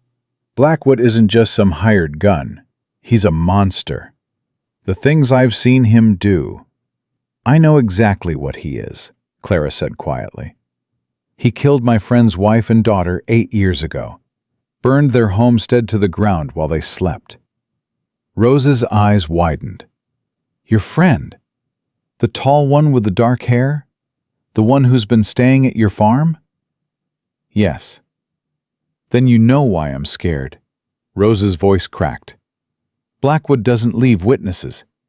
Anyone who crosses him ends up dead or worse." "Not this time." Clara reached across the table and took Rose's hand. "This time, we're going to stop him. But we need your help. We need someone who can identify that tattoo. If I testify, he'll kill me." "Not if he's in chains. And he will be, Rose. I swear to you, he will be." For a long, agonizing moment, Rose said nothing. Then she squeezed Clara's hand, and Clara saw something kindle in her eyes. Not hope exactly. Something harder, something like determination. "There's a back room upstairs," Rose said quietly. "Ashworth uses it sometimes for private meetings. There's a loose floorboard under the bed. He keeps papers there. Records. I've seen them." Clara's breath caught. "What kind of records?" "The kind that could put him away for a long time. Land deals, payments to Blackwood, names of people who got in his way, and what happened to them." Rose's grip tightened. "I couldn't take them myself. Too risky. But if someone else were to find them." "Can you get me in there?" "Tonight. Ashworth's got a meeting with some investors from Denver. He'll be at the hotel until late." Rose met Clara's eyes. "Be at the back door of the saloon at 10 o'clock. I'll let you in." Clara nodded, her mind racing. This was more than she'd hoped for, more than she'd dared to imagine. "Thank you, Rose." "Don't thank me yet." The older woman's face was grim. "Just make sure that bastard pays for what he's done." Clara left the saloon the same way she'd come in, her heart pounding with a mixture of fear and exhilaration. She was halfway to her horse when a voice stopped her cold. "Mrs. Hollister, what a pleasant surprise." She turned slowly, her blood turning to ice. Marcus Blackwood stood at the mouth of the alley, blocking her only exit. His cold eye swept over her, and his lips curved in that terrible smile. "I was hoping we'd get a chance to talk," he said, taking a step toward her. "Just the two of us." Clara's hand moved instinctively toward the small pistol hidden in her skirt pocket. "I have nothing to say to you." "No? That's a shame. because I have so much to say to you. Another step. About your friend Eli, for instance. About the things I did to his pretty little wife before I killed her. Clara's stomach turned. You're a monster. I'm a practical man, Mrs. Hollister. A man who removes obstacles. And right now, you and your crippled boy and your lovesick cowboy are obstacles. His smile widened. But obstacles can be removed. If you touch any of us, Eli will hunt you down. Will he? The way he hunted me for 8 years and never even got close? Blackwood laughed, a cold, cruel sound. Your Eli is a broken man chasing ghosts. He couldn't protect his family then, and he can't protect you now. Clara's fear crystallized into something harder, something that felt like rage. You're wrong, she said, her voice steady despite the trembling in her hands. Eli's not the same man he was 8 years ago, and neither am I. She pulled the pistol from her pocket and aimed it at Blackwood's chest. His smile faltered, just for a moment. Then he laughed again. You think you can shoot me, little widow? You think you have it in you to take a life? I think I have it in me to protect my family, Clara replied. Whatever it takes. They stood frozen like that, predator and prey, neither willing to make the first move. Clara's finger trembled on the trigger. She'd never shot a man before, never even aimed a gun at one. But she would. If he moved toward her, she would. The sound of approaching hoofbeats broke the standoff. Blackwood's head turned, and Clara saw her chance. She bolted past him, her skirts tangling around her legs, her heart pounding so hard she thought it might burst. She reached her horse just as Eli came thundering around the corner of the general store, his face white with fear. Clara! I'm okay, she gasped, hauling herself into the saddle. I'm okay, let's go, now! They rode hard out of Silver Creek, not slowing until the town was far behind them.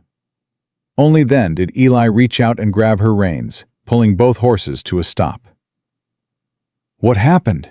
His voice was ragged. I heard you'd been seen in the alley behind the saloon, and I thought... Blackwood found me. Clara was shaking now, the adrenaline fading and leaving cold terror in its wake. He cornered me in the alley, said things about Sarah, about what he did to her. Eli's face went gray. Did he hurt you? No, I pulled my gun on him. A hysterical laugh bubbled up in her throat. I actually pulled a gun on Marcus Blackwood. Jesus Christ, Clara. I know. She sucked in a shaky breath. But Eli, I got what we needed. Rose confirmed the tattoo, and she told me something else. Ashworth keeps records in a hidden room at the saloon. Land deals, payments to Blackwood, everything. She's going to let me in tonight to get them. Eli stared at her like she'd lost her mind. Absolutely not. Eli, you just had a gun pointed at Marcus Blackwood, and you want to go back? Tonight? Into Ashworth's own territory? It might be our only chance. If we can get those records, we'll have everything we need. Blackwood goes to prison, Ashworth loses everything, and we're finally safe. Or you get caught, and Blackwood kills you. I won't get caught. Clara reached out and gripped his arm. Eli, please, I can do this. Let me do this. The war playing out on his face was painful to watch. Fear battling with trust. Protectiveness warring with respect. If I can't talk you out of this, he said finally, his voice strained, then I'm coming with you.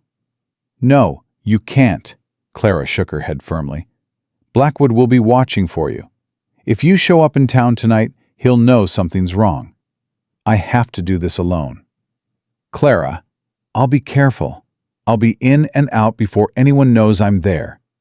She cupped his face in her hands, forcing him to meet her eyes. Trust me, Eli. Please. For a long, terrible moment, she thought he would refuse. that he would throw her over his saddle and ride her back to the farm and lock her in the cabin until this whole nightmare was over. Then his shoulders sagged, and she saw acceptance in his eyes. Acceptance and fear, and something that looked like pride. 2 hours, he said roughly. You have 2 hours.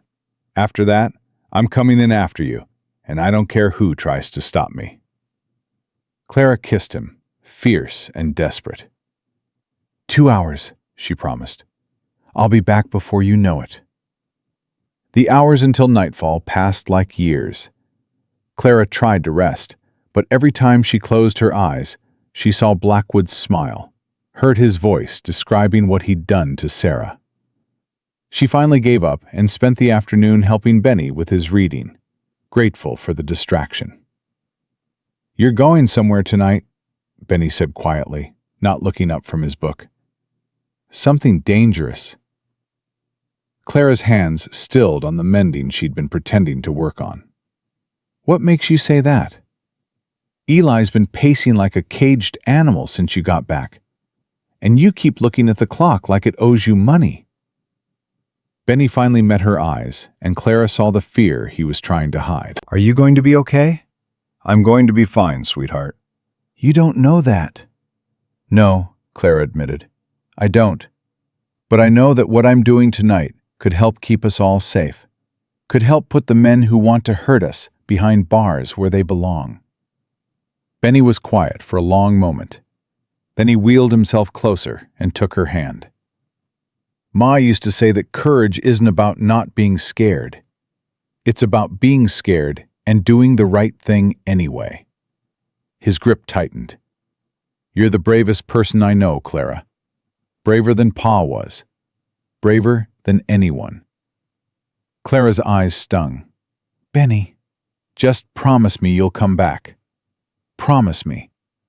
She pulled him into a fierce hug, breathing in the little boy's smell of him, soap and dirt and something uniquely Benny. I promise, she whispered. I promise I'll come back. At 9:30, Clara put on her darkest dress and tucked her hair under a black bonnet. Eli helped her saddle her horse, his movements stiff and his jaw tight with suppressed worry.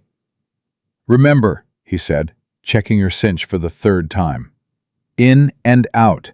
Don't take any unnecessary risks. If something feels wrong, you get out of there. I know. And if Blackwood shows up, I run. I don't try to fight. I don't try to be brave. I just run. Clara caught his hands and held them still. Eli, I've got this. He stared at her for a long moment, his dark eyes searching her face as if memorizing every detail. Then he pulled her close and kissed her with a desperate intensity that stole her breath. I love you, he said against her lips. I know I haven't said it enough, but I love you, Clara, more than I've ever loved anyone. I love you too. She touched his face, felt the roughness of his stubble against her palm. I'll see you in 2 hours. She rode toward Silver Creek, with her heart pounding and her mind sharp. The night was cold and clear, the stars bright overhead. The kind of night that made the world feel vast and empty and full of possibility. The back door of the Silver Dollar was unlocked, just as Rose had promised. Clara slipped inside, moving quietly through the darkened hallway, toward the narrow stairs that led to the upper floor. Rose was waiting at the top, her face pale in the dim light of a single candle. Ashworth's still at the hotel, she whispered. You've got maybe an hour before he comes back. The room's at the end of the hall, last door on the left. Thank you, Rose. Don't thank me. Just get those papers and get out. Rose pressed something into her hand. A key. Locks from the inside, in case someone comes. Clara nodded and made her way down the hall, her footsteps silent on the worn carpet. The door Rose had indicated was plain and unremarkable, nothing to suggest the secrets it held. The room beyond was small and sparsely furnished. A bed, a desk, a wardrobe. Clara moved quickly to the bed and knelt down, running her fingers along the floorboards until she found the one that gave slightly under pressure. The loose board came up easily, revealing a metal box hidden in the space beneath. Clara's hands trembled as she lifted it out and flipped open the lid. Papers. Dozens of them. Land deeds, bank records, letters in Ashworth's cramped handwriting. And there, beneath the rest, a leather-bound journal with dates and names and amounts that made Clara's blood run cold. This was it. Everything they needed. Evidence of fraud, extortion, even murder. Ashworth had documented his crimes with meticulous precision, as if he'd never imagined anyone would find them. Clara stuffed the papers into the bag she'd brought, working quickly but carefully. She was so focused on her task that she almost didn't hear the footsteps in the hallway. Almost. She froze, her heart leaping into her throat. The footsteps stopped outside the door. The handle rattled. "Rose?" A man's voice, low and suspicious. "Rose, you in there?" Clara held her breath, praying the lock would hold. "Rose ain't here," came another voice. Blackwood. Clara would recognize that cold, smooth tone anywhere. "She left 10 minutes ago. Said she wasn't feeling well." "Then who's in there? I saw the light under the door." "Only one way to find out." Something heavy slammed against the door. Once. Twice. On the third impact, the lock gave way and the door burst open. Clara was already moving. She threw herself toward the window, the bag of papers clutched against her chest, and prayed it wasn't too far to the ground. "Stop her!" Blackwood's voice cut through the chaos. "Don't let her get away!" Clara hit the window shoulder first, feeling it give way in a shower of glass. For one terrifying moment, she was falling, the cold night air rushing past her face. Then she hit the awning below, rolled, and dropped to the alley floor with a bone-jarring impact. Pain lanced through her ankle, but she forced herself up and ran. Behind her, she heard shouting, boots pounding downstairs. Blackwood's voice, cold and furious, ordering his men to spread out and find her. Clara ducked into a narrow gap between two buildings, pressing herself against the wall and forcing her ragged breathing to slow. Her ankle throbbed with every heartbeat, but she couldn't stop. Not yet. She waited until the sounds of pursuit moved away from her hiding spot, then slipped out and made for the place where she'd left her horse. It was gone. Of course it was. They'd found it, or someone had stolen it, or... A hand clamped over her mouth from behind. Clara's scream was muffled as she was dragged backward into the shadows. She fought wildly, kicking and clawing, until a familiar voice cut through her panic. "Clara! Clara, it's me!" Eli. She went limp with relief as he turned her to face him, his eyes wide with fear. "What are you doing here?" she gasped. "You said 2 hours." Couldn't wait. Something felt wrong. His gaze dropped to the bag she clutched. "Did you get them?" "Yes, everything. But Blackwood found me. He's got men all over." "I know. I saw." Eli grabbed her hand. "We need to move. Now." They ran through the back alleys of Silver Creek, Eli leading the way with the sure-footedness of someone who'd spent a lifetime navigating dangerous places. Clara's ankles screamed with every step, but she gritted her teeth and kept going. They were almost to the edge of town when Blackwood stepped out of the shadows in front of them. Well, well. His smile was terrible in the dim light. The loving couple, reunited at last. Eli pushed Clara behind him, his hand dropping to his gun. "Step aside, Blackwood." "Or what? You'll shoot me?" Blackwood laughed. "We both know how this ends, Tannick. It ended the same way 8 years ago, with everyone you loved dead, and you too broken to stop it." That was then. Eli's voice was steady, but Clara could feel the tension vibrating through him. This is now. Is it? Look at you, playing house with another man's widow, Pretending you can have a normal life. Pretending the ghosts don't wake you up at night. Blackwood's eyes glittered. I remember Sarah's face when she realized no one was coming to save her. I wonder if your new woman will look the same way. Eli moved so fast, Clara barely saw it. One moment he was standing in front of her. The next he had crossed the distance to Blackwood and slammed his fist into the other man's jaw. Blackwood staggered, but didn't fall. His hand came up with a knife, slashing at Eli's chest. Eli twisted away, but not fast enough. A line of red appeared across his ribs, soaking through his shirt. "Eli!" Clara screamed.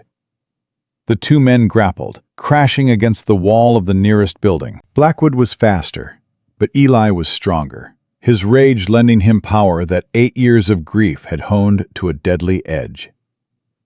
Clara looked around desperately for something, anything she could use to help. Her hand closed around a loose board from a broken fence.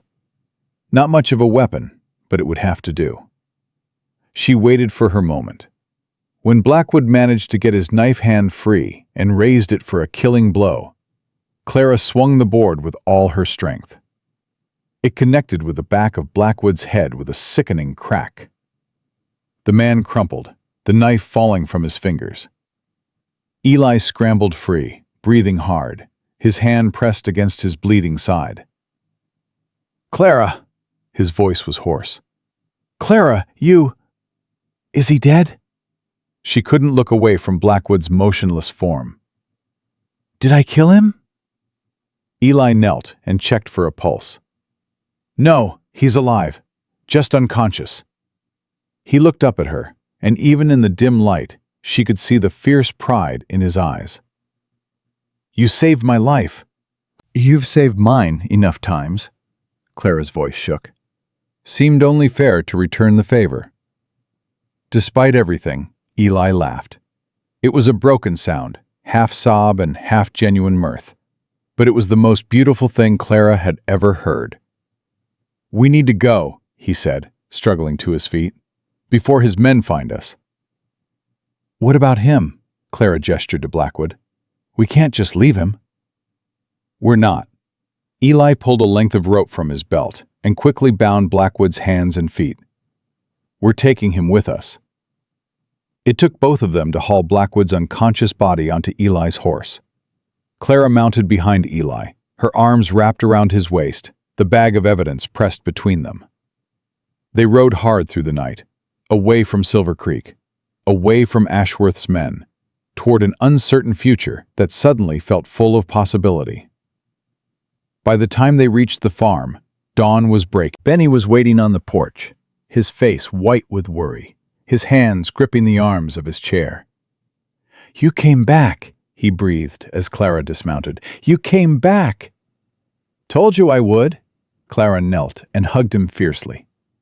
"I always keep my promises." "Is that—" Benny's eyes widened as Eli hauled Blackwood's still unconscious form from the horse. "Is that him? The man who—" "Yes, son." Eli's voice was grim. "That's him." They secured Blackwood in the barn, tying him to a support post with enough rope to hold a wild Mustang. Then Eli collapsed into a chair in the cabin while Clara tended to his wound. "It's not deep," she said, cleaning the blood away with hands that still trembled. "But it'll need stitches." "Done worse to myself shaving." "Liar." But she managed a small smile. "Eli, what do we do now? Blackwood's men will come looking for him." "Let them come." Eli's eyes were hard. "We've got the evidence. We've got Blackwood. All we need is to get to Prescott before Ashworth realizes what's happened." "That's a 3-day ride." "I know." He caught her hand and pressed his lips to her palm. "But we're not alone anymore. Patterson's got 7 families ready to testify. The territorial marshal is waiting for us. We just have to hold on a little longer." Dr. Patterson arrived at the farm 2 hours later, his face breaking into a relieved smile when he saw them all safe. "I heard there was some commotion in town last night," he said, accepting a cup of coffee from Clara. "Ashworth's men tearing the place apart looking for someone?" "That would be us," Eli said dryly. "I figured." Patterson's eyes fell on the bag of papers sitting on the table. "Is that what I think it is?" "Everything." Clara pushed the bag toward him. "Land deeds, bank records, payments to Blackwood, names of people he's had killed. Ashworth wrote it all down." Patterson rifled through the papers, his expression growing more incredulous with each page. My God, the man documented his own crimes. Did he think he was untouchable? He was, for a long time. Eli's jaw tightened. Not anymore. And Blackwood? In the barn, tied up and waiting for justice. Patterson sat back, shaking his head in wonder. "You two have done more in one night than I've been able to accomplish in years of quiet investigation. The marshal's going to have a field day with this." "Can we get to Prescott safely?" Clara asked. "Ashworth must know by now that his records are missing." "He does. Word is he's offering a reward for information about the thieves who broke into his private room." Patterson's smile was grim. "But he doesn't know who took them. Not yet." "He'll figure it out soon enough," Eli said. "Then we move fast. I've already sent word to the families. They're leaving today. Different routes, different times, just like we planned. If we leave now, we can stay ahead of any pursuit." "Benny can't make that journey," Clara said. "The mountain roads, in winter." "He won't have to." Patterson's expression softened. "Martha Simmons has agreed to take him in until this is over. Her place is outside town, well protected, and Ashworth has no reason to connect her to any of this." Clara looked at Benny, who had been listening silently from his chair. The boy's face was pale, but determined. "I can do it," he said before she could ask. "I can be brave." "I know you can, sweetheart." Clara knelt beside him, taking his hands. "But I don't want to leave you. Not again. You have to." Benny's voice was steady, older than his years. "You have to finish this. For Pa. For Eli's family. For all the people Ashworth has hurt." He squeezed her hands. "I'll be okay, Clara. I promise." Clara pulled him into a fierce embrace, blinking back tears. "I love you, Benny, so much." "I love you too." His thin arms tightened around her. "Now go be a hero." They left within the hour. Patterson drove a wagon with Blackwood hidden in the back under a pile of hay, while Eli and Clara rode alongside. Benny went with Martha Simmons, his brave smile breaking Clara's heart as they parted. The first day of travel passed without incident. They moved fast, taking back roads Patterson knew well, avoiding the main routes where Ashworth's men might be watching. That night, they made camp in a sheltered hollow, too tired to do more than eat cold biscuits and take turns keeping watch. Clara sat with Eli by the small fire, her head resting on his shoulder, watching the stars wheel overhead. "After this is over," she said quietly, "after Ashworth's in prison and Blackwood's facing justice, what then?" Eli was silent for a moment. "I've been thinking about that." "And?" "And I reckon I'm done drifting." He turned to look at her, his dark eyes soft in the firelight. "I want to build something that lasts, with you and Benny, if you'll have me." "I already said yes," Clara reminded him with a small smile. "I know, but that was in the middle of a crisis. I wanted to make sure you meant it." "I meant it." Clara lifted her head and kissed him softly. "I've never meant anything more in my life." The second day brought trouble. They were crossing a narrow pass through the mountains when Eli pulled his horse to a sudden stop, his body going rigid. "Riders," he said quietly. "Coming up behind us. Fast." Clara turned and saw the dust cloud in the distance. At least half a dozen men, maybe more, riding hard. "How did they find us?" Patterson's face was grim. Doesn't matter how. What matters is what we do about it. Eli's hand dropped to his gun. Doc, you and Clara keep moving. Get to Prescott, no matter what. Eli, no, Clara started. I'll hold them off. Buy you time. You can't fight 6 men alone. I can try. His eyes met hers, and she saw acceptance in them. Resignation. Clara, those papers are more important than I am. More important than any of us. They're the only chance those families have at justice. I'm not leaving you. Yes, you are. Eli reached out and cupped her face. I love you, Clara Hollister. I love you, and I love that brave boy. And I will do whatever it takes to give you both a chance at a real life. Even if that means dying here. Eli. Go. His voice cracked. Please. Go. Clara stared at him, her heart breaking into 1,000 pieces. Then she grabbed his shirt and pulled him into a fierce kiss. Don't you dare die on me, Elijah Tanner, she said against his lips. Don't you dare. She turned her horse and rode, following Patterson's wagon up the mountain pass, every hoofbeat taking her further from the man she loved. She didn't look back. If she looked back, she'd never leave. The sound of gunfire echoed through the mountains behind her. Clara pushed her horse harder, tears streaming down her face, praying with every breath that Eli would somehow survive, that he would find his way back to her, that this wouldn't be another grave she'd have to visit, another man she'd have to mourn. The pass opened onto a wider road, and Patterson whipped the wagon horses into a gallop. Prescott's only 2 miles, he shouted. We're almost there. Clara looked back then. She couldn't help it. The dust cloud had stopped at the pass entrance. The gunfire had ceased. She couldn't tell what that meant. Couldn't see through the tears blurring her vision. Please, she thought. Please let him be alive. They rode into Prescott like demons were on their heels, drawing startled looks from the townsfolk going about their morning business. Patterson headed straight for the territorial marshal's office, pulling the wagon to a stop in front of a weathered building with a star painted on the door. A tall man with a silver mustache and keen eyes stepped out onto the porch. Dr. Patterson, I was starting to worry. Marshal Graves. Patterson was already climbing down from the wagon. We've got a situation. I can see that.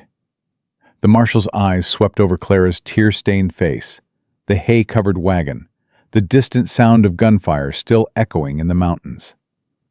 You'd better come inside and tell me everything. Clara followed on numb legs, her mind still fixed on Eli, alone in that pass with 6 of Ashworth's men. The next 2 hours were a blur. She answered questions, handed over papers, watched as Patterson explained the web of corruption they'd uncovered. Marshal Graves listened with growing anger, his weathered face darkening with each new revelation. I've had my suspicions about Ashworth for years, he said finally, paging through the journal that documented the judge's crimes. But I never had proof. Not like this. Will it be enough? Clara asked. To put him away? Enough? Mrs. Hollister, this is enough to hang him. The marshal set down the journal. But first, we need to find him, and we need to deal with the men he sent after you. There's a man, Clara said, her voice catching. Elijah Tanner. He stayed behind to hold them off. He's important to me. Understanding softened the marshal's gaze. I'll send men immediately. If your Elijah is still alive, we'll find him. If he's still alive. The words echoed in Clara's head as she sat in the marshal's office, waiting. She'd done everything she could, delivered the evidence, told her story. Now all she could do was wait and pray. The sun was setting when the door opened and a deputy stepped inside. Marshal, the posse's back. Clara was on her feet before she could think. Eli? They found him, ma'am. The deputy's expression was unreadable. He's alive. Clara's knees buckled. She grabbed the edge of the desk to keep from falling. Where is he? Doc Sawyer's place. He's hurt pretty bad, but the doc says he'll make it. She didn't remember leaving the marshal's office. Didn't remember running through the streets of Prescott. All she remembered was bursting through the door of the doctor's surgery and seeing Eli lying on a narrow bed, bandages wrapped around his chest and his arm in a sling. But alive. Alive. Clara. His voice was hoarse, but his eyes lit up when he saw her. You made it. We made it. She crossed to him in 2 steps and took his hand, pressing it against her cheek. Both of us. The papers? With the marshal. Ashworth's finished. Eli closed his eyes, and she saw something loosen in his face.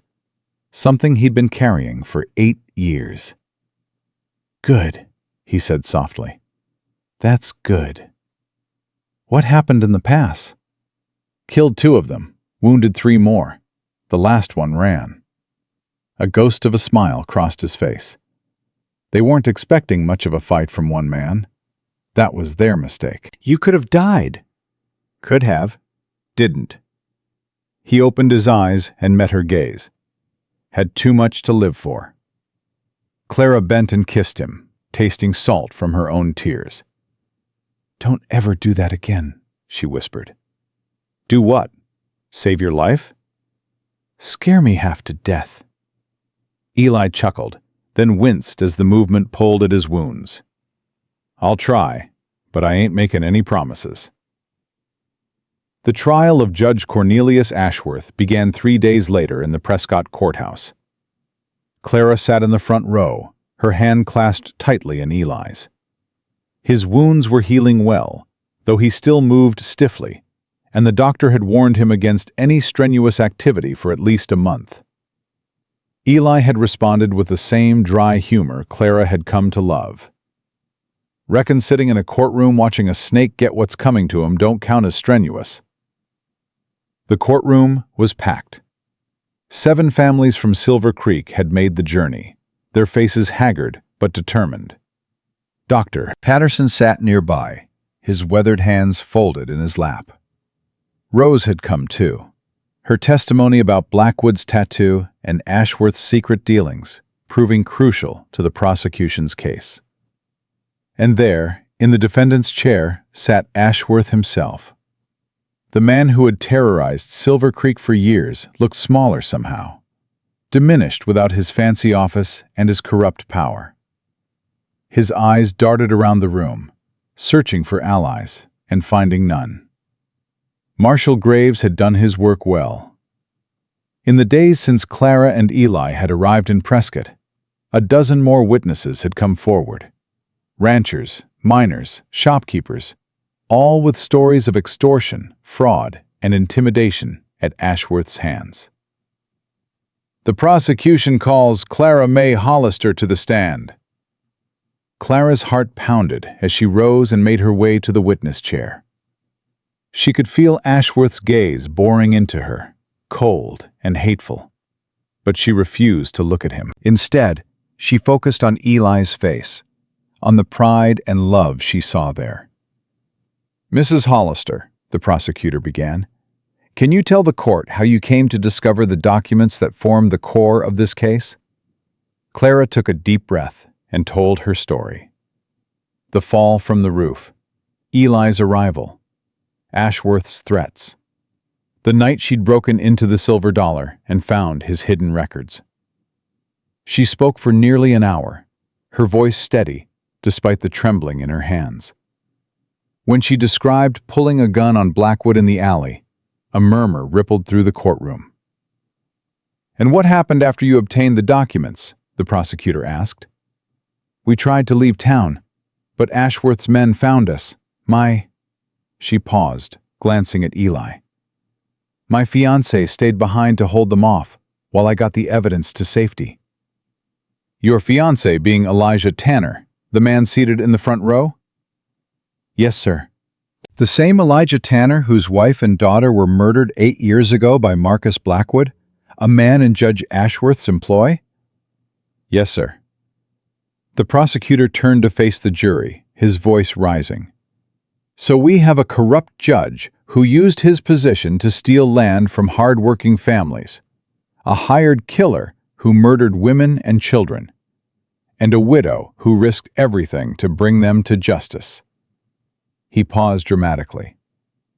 I think the evidence speaks for itself. The defense attorney tried to paint Clara as a scorned woman, a troublemaker, an outsider who had never been accepted by the good people of Silver Creek. But his arguments fell flat against the mountain of evidence and the parade of witnesses who followed Clara to the stand.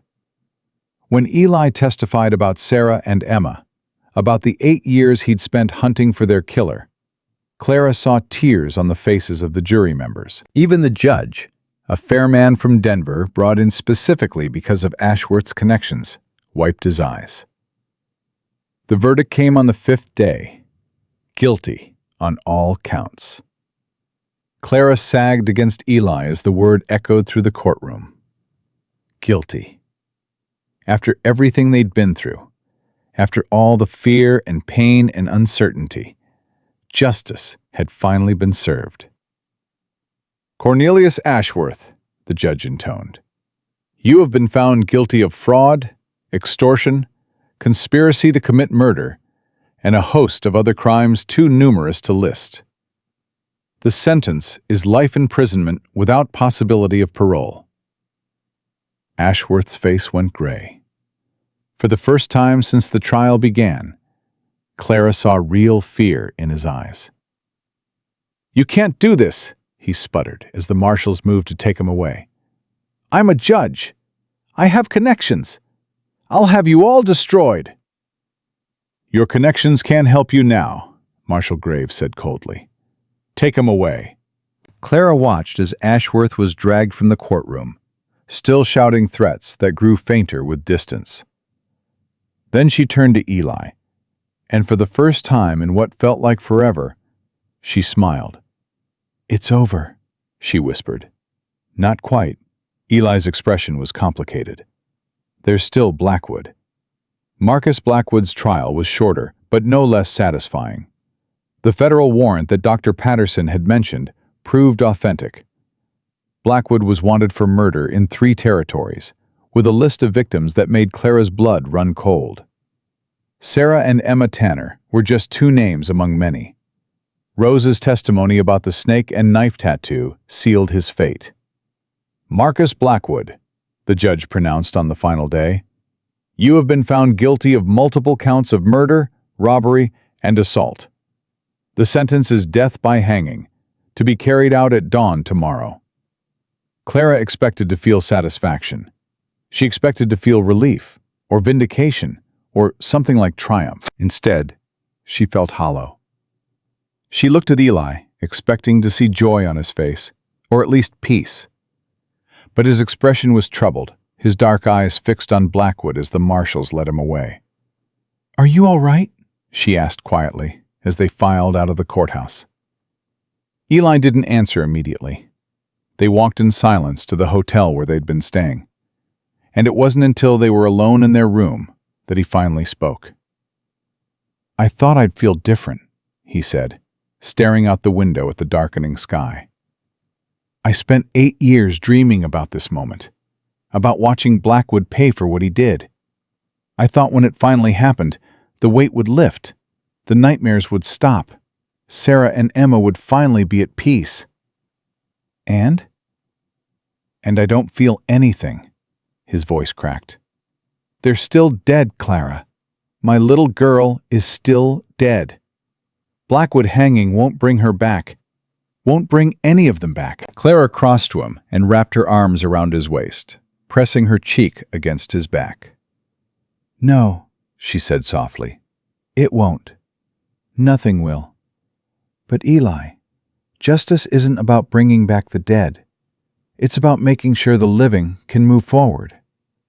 Eli turned in her arms, his eyes glistening. How do you do that?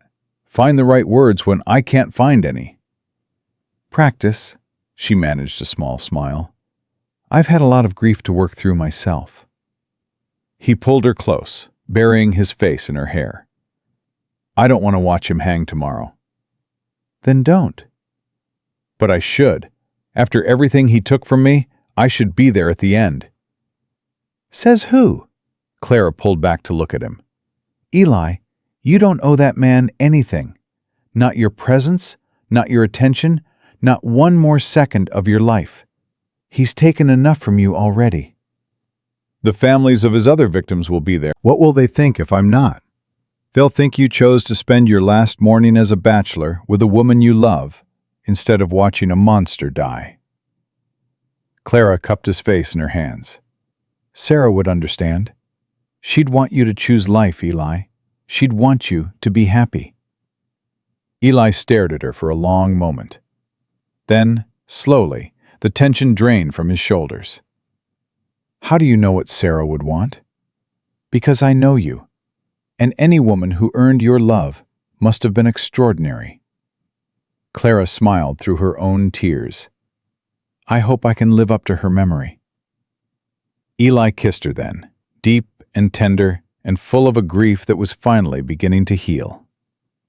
"You don't have to live up to anything," he murmured against her lips. "You just have to be you. That's more than enough." They left Prescott the next morning, just as the sun was rising. Behind them, a crowd had gathered at the gallows, waiting for Marcus Blackwood's final walk. But Eli didn't look back. Neither did Clara. The journey home took 4 days. They stopped in Silver Creek only long enough to collect Benny from Martha Simmons, who had cared for him like her own grandchild in their absence. Clara, Eli! Benny's face lit up as they rode into Martha's yard. You came back! You really came back! "Told you we would." Clara dismounted and swept him into a fierce hug. "Oh, Benny, I missed you so much." "I missed you too." Benny's arms tightened around her neck. "Is it over? Did you stop the bad men?" "We stopped them," Eli said, crouching down to Benny's level. "Ashworth's going to prison for the rest of his life. And Blackwood," he paused. "Blackwood won't hurt anyone ever again." Benny studied Eli's face with those old soul eyes. "Are you sad?" "A little," Eli admitted. "But mostly I'm grateful. Grateful that you and Clara are safe. Grateful that I found you both when I did." "Grateful that you stopped running?" Eli smiled, a real smile that reached his eyes. "Yeah, son. Grateful that I stopped running." The ride back to the farm felt different than all the other times Clara had made this journey. The road was the same, the mountains and valleys unchanged, but something fundamental had shifted. She was going home, really home, with a family. The Hollister farm looked small and weathered in the winter sunlight, but to Clara, it had never seemed more beautiful. The barn Eli had repaired, the fields he had tended, the cabin where they had found each other in the midst of so much darkness. "We should fix up the barn proper," Eli said as they dismounted. "And the cabin could use another room, for when Benny gets older." "Are you planning our future already?" "Just thinking ahead," he grinned at her. "Unless you've changed your mind about marrying me." "Not a chance, Elijah Tanner." "Good, because I've already talked to Reverend Collins. He says he can marry us next Sunday, if you're willing." Clara's heart soared. "Next Sunday?" "Unless that's too soon." "It's not soon enough." She threw her arms around his neck and kissed him soundly. "Yes, 1,000 times yes." The week before the wedding passed in a blur of activity. Word of what Clara and Eli had done had spread through Silver Creek like wildfire. The same townspeople who had shunned her, whispered about her, called her cursed. They came to her door one by one with awkward apologies and offers of help. "We were wrong," Hank Morrison said, hat in hand, unable to meet her eyes. "Wrong about you. Wrong about the boy. Wrong about everything."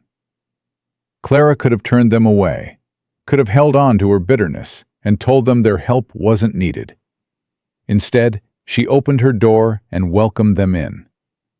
"Forgiveness is a choice," she told Eli that night, after the last visitor had left. "I can choose to hold on to my anger, or I can choose to let it go. Anger just weighs you down. I'm tired of being weighed down." "You're a better person than I am," Eli said quietly. "No, I'm just tired of fighting." Clara leaned her head against his shoulder. "We won, Eli. We beat them. Now I want to live in peace." The wedding was held in the small church in Silver Creek on a crisp February morning. Clara wore her mother's wedding dress, the same one she'd worn to marry Samuel all those years ago. Martha Simmons had altered it to fit better, adding new lace to replace what had yellowed with age. "You look beautiful," Benny said, his eyes shining as Clara emerged from the back room of the church. "Think so?" "I know so." He reached up to straighten her veil. "Pa would be proud of you, Clara. So proud." "I hope so," Clara's voice caught. "I hope he knows I never stopped loving him, that marrying Eli doesn't mean forgetting." "It doesn't," Benny agreed. "It means you're brave enough to love again. That's the bravest thing anyone can do."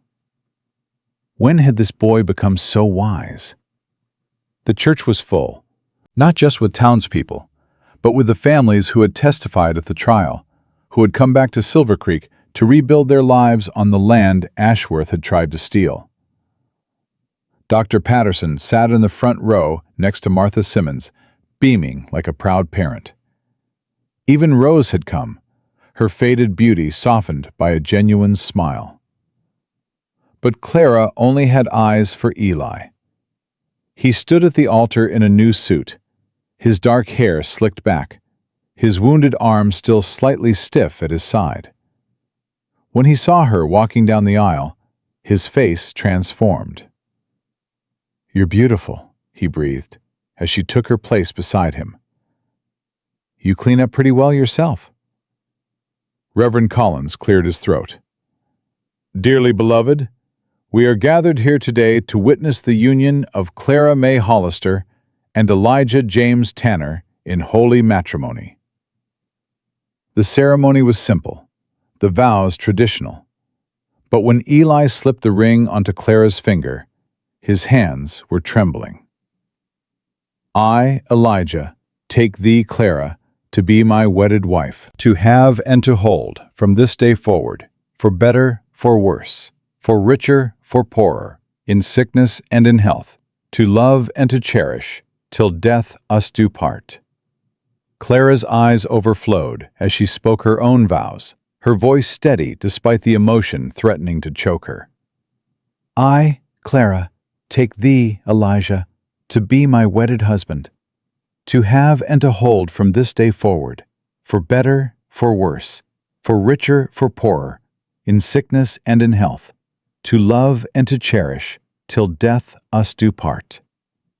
"By the power vested in me," Reverend Collins pronounced, "I now declare you husband and wife. Eli, you may kiss your bride."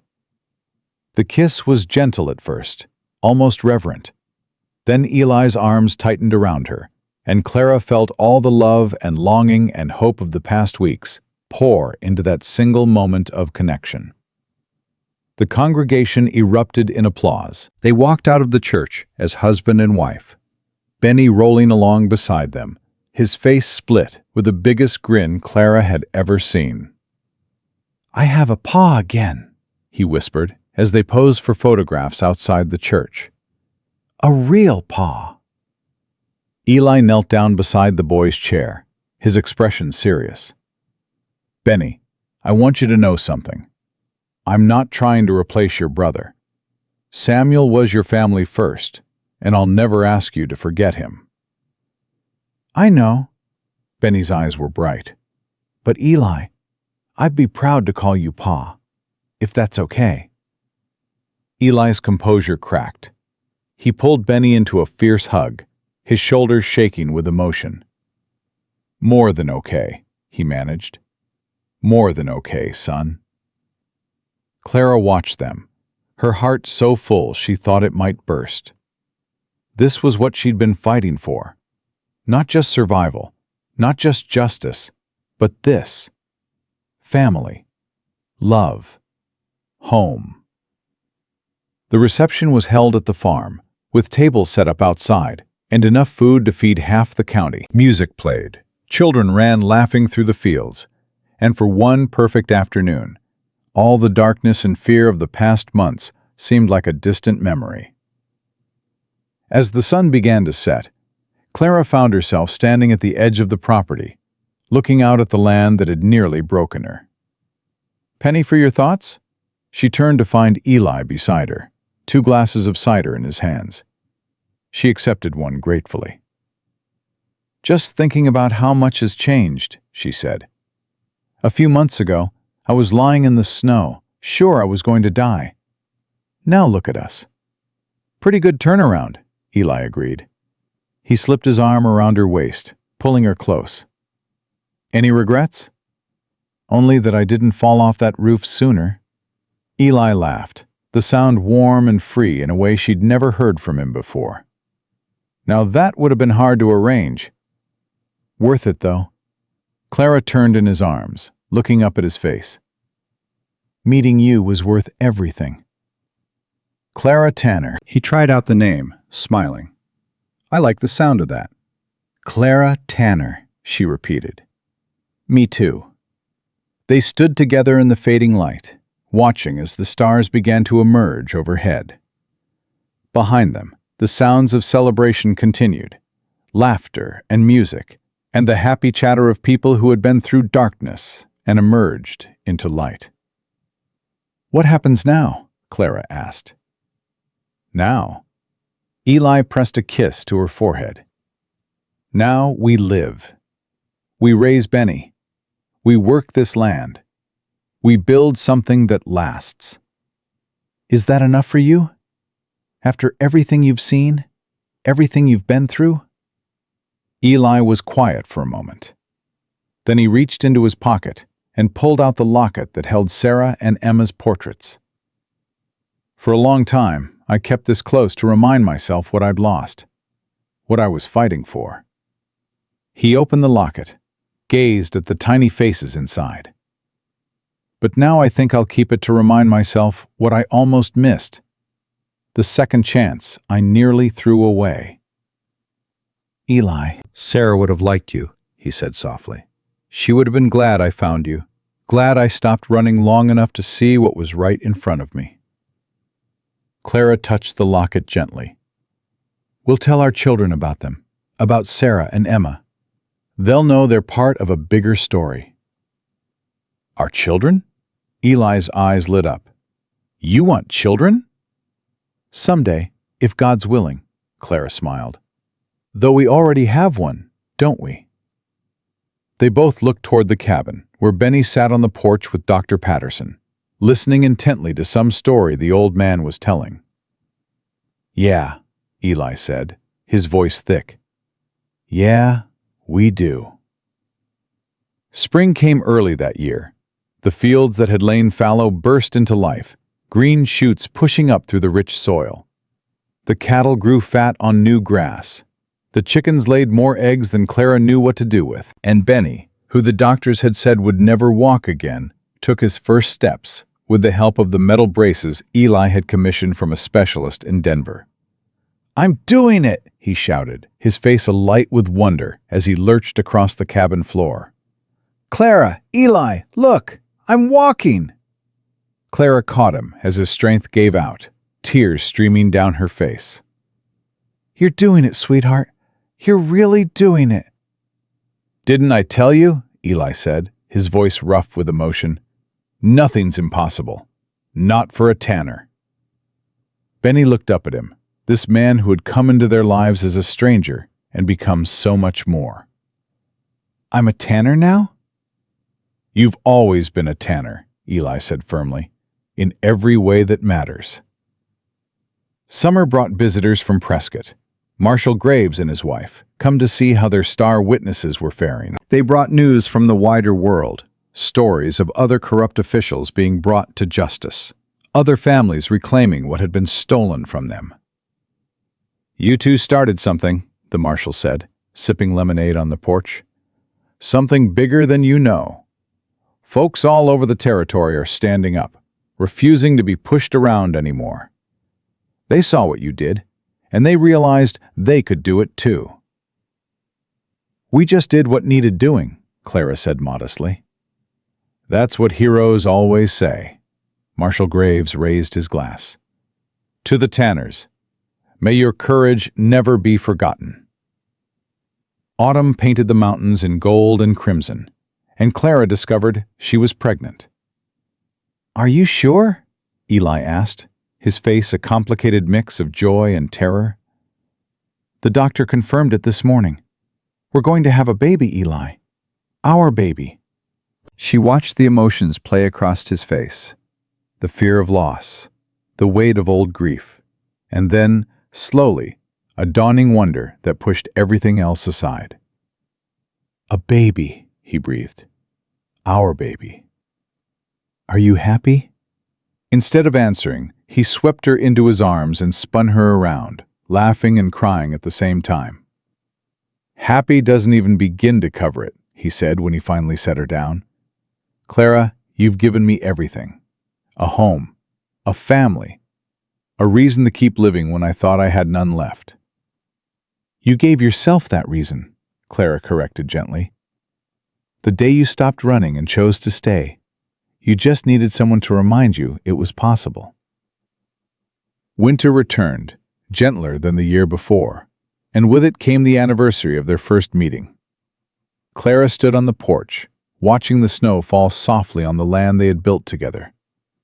Behind her, she could hear Eli reading to Benny by the fire, the low rumble of his voice punctuated by the boy's laughter. 1 year ago, she had been lying in that snow, broken and alone, praying for help she didn't believe would come. Now she had everything she'd ever wanted, and more than she'd dared to dream. Eli appeared beside her, draping a blanket around her shoulders. "You'll catch cold out here," he murmured, his hand coming to rest on her rounded belly. "I was just thinking," Clara said, "about how much can change in a year." "A lot can change in a single moment," Eli replied. "One decision, one choice to reach out instead of walking away." "Do you ever regret it? Staying?" Eli turned her to face him, his dark eyes soft in the winter light. "Never," he said simply. "Not for 1 second." He kissed her then, slow and sweet, as the snow fell around them, and their son laughed inside their warm cabin, and their unborn child grew strong beneath her heart. Clara had learned many things in her 29 years. She had learned that life was fragile, that love was precious, that even the darkest night eventually gave way to dawn. But the most important lesson, the one she would carry with her for the rest of her days, was this: family wasn't always the one you were born into. Sometimes, family was the stranger who stopped to help when everyone else walked by. Sometimes, family was the choice to stay when running would be easier. Sometimes, family was built from broken pieces, held together by nothing more than stubborn hope and the refusal to give up. She leaned into her husband's embrace and smiled. This was her family. This was her home. And she would fight to protect it for as long as she lived.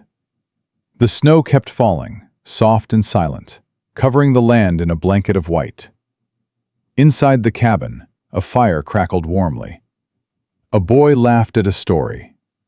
A man held his wife close and dreamed of the future. And somewhere above the mountains, the stars wheeled on in their eternal dance, bearing witness to one small family's triumph over darkness. Some stories end with happily ever after. This one ended with something better. It ended with hope.